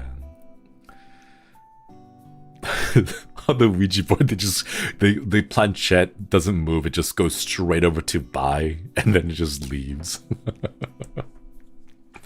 Oh man. Oh wait, hold up. Flayon just sent us a ping in the group chat. Chat, did you guys know there is the fortune readings? Wait, hold up. It's the thing that they do every year. At the beginning of the year, they give you a big list of all the birthdays, and you're supposed to find where your birthday is, and the higher your number, or no, like the closer your number are to the first place, how lucky you are. Yeah, the fortune readings. Wait. Where's mine? June 23rd. May, June 6th. Wait, excuse me. 623. Wait, I want to do this real quick. Yeah, the fortune stuff. It like categorizes like based on like your birthdays, just how lucky you are. The closer your birthday is to the first position, the luckier you are. Knowing my luck, I'm going to go from the back, start from the very end, and then work our way forward. 623. Oh no, I almost saw it. I can't see where is mine. 623. There's 616, 615, 628, 61. 622, very close. I'm not sure if I'm supposed to use my Xenokudi birthday or my birthday here in Elysium. Do these obey time zones? Like does the good luck and good fortune obey time zones? Like, would you be considered the other date if you were like born like near the edge where like the time zones would cause you to have a different date depending on where you go? 620. I don't see 623. Where is it? I wish I could sort by the birth dates. Technically, it's a new Lunar New Year thing. Oh. 623. I think I must be blind because I don't see it. I think I missed it. Wait, there it is. It is 38th. Whoa. 38th? I don't think my number has ever been that high before. Ooh. Maybe it's a good sign for 2024, Chad. 38 out of 366 is good. Yeah. It's pretty good. Fingers crossed for fun stuff to do tomorrow. Or not tomorrow, next year. It's like a Japanese fortune. Like birthday fortunes. Is there a proper name for this? I'm not sure if there's a specific name for it. I know it's like a Japanese, like,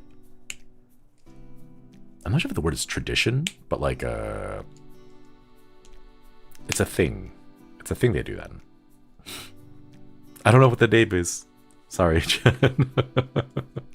Does anyone know what the actual thing is called? It's like at the beginning of every year, they list out just, quote fortunes of how lucky certain birthdays are. Got 7th place? Oh, let's go.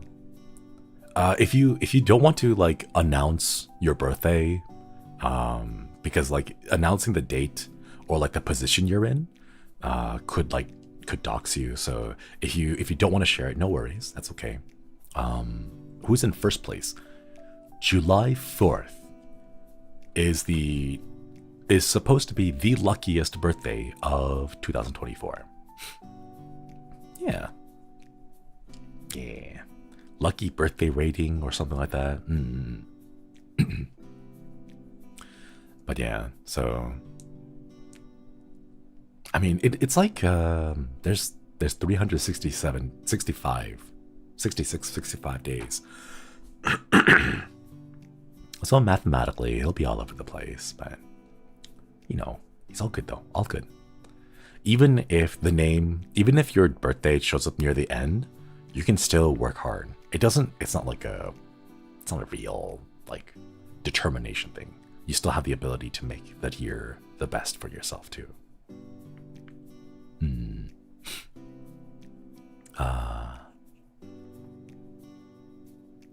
Oh, chat. Think we'll go and call it here. Thank you so much for being amazing kois. I had a lot of fun today.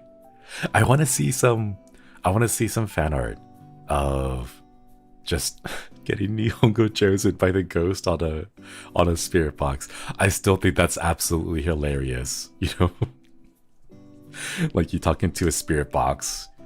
You know, it's just the English speaking ghosts will all be like, oh, you're going to die. We're going to get you. You will never survive, or like you will suffer for eternity, right? And then like the Japanese ghost like, Nihongo chozu. Very good job. You know, like thumbs up. Oh my god. I just had the realization. Depending on how recent they became a ghost, there is the possibility that they use cow emojis. How cute would that be? If you imagine like a Ouija board, right? And they like respond to you, but then they add in the little cow emoji at the end of it with the little faces. Not cow, like the animal, cow as like the face, like an expression, like a facial expression, like KAO, and like cow emoji. Yeah. They hit you. Yeah, the little 3 face and little chew in the stars. Cow emoji. Yeah. What if they use those? Oh, that'd be so cute. That would be adorable. Oh my god. Yeah, like those little emojis that show up the faces, right? Because depending on how recently, it would have to be like, yeah, I will hunt you. And the little hand, okay. Every single time I've seen those cow emojis, in my mind, it's Kirby. It's always Kirby. Because it has like the round body shape and the little arms. Like I always think it's Kirby. So every single time I see one of those little cow emojis, in my mind I just visualize Kirby doing it. It's friend shaped. Yeah, exactly. Oh, that'd be so cute. Man, now I really wanna go. Nihongo chozu uwu, and they have a little cow emoji. Yeah.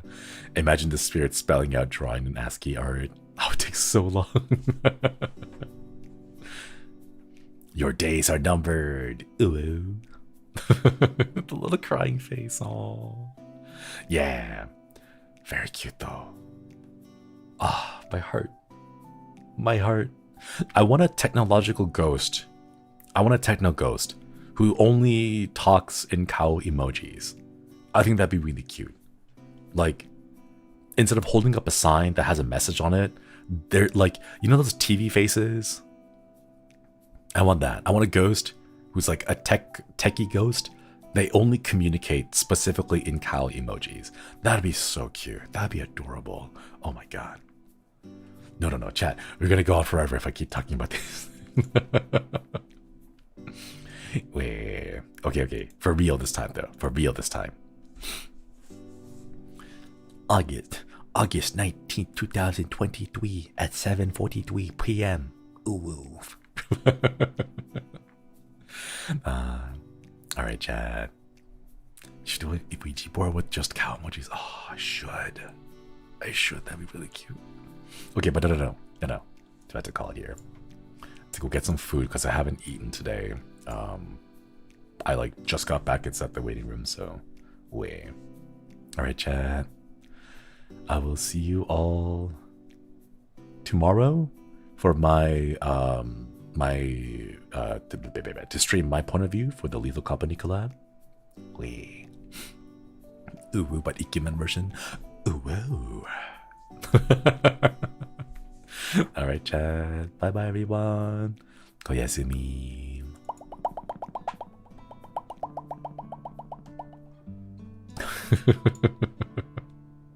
Alright, let me go send you off on a raid. I don't know to who, because I don't know who's streaming at the moment. Let's see.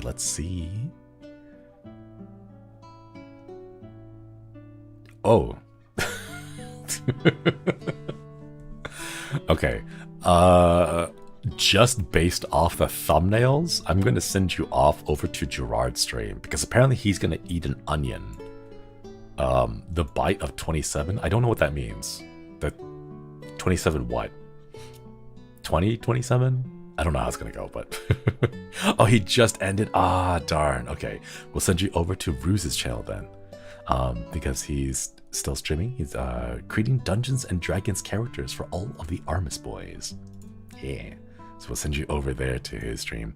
Have a wonderful time over at Ruse's channel.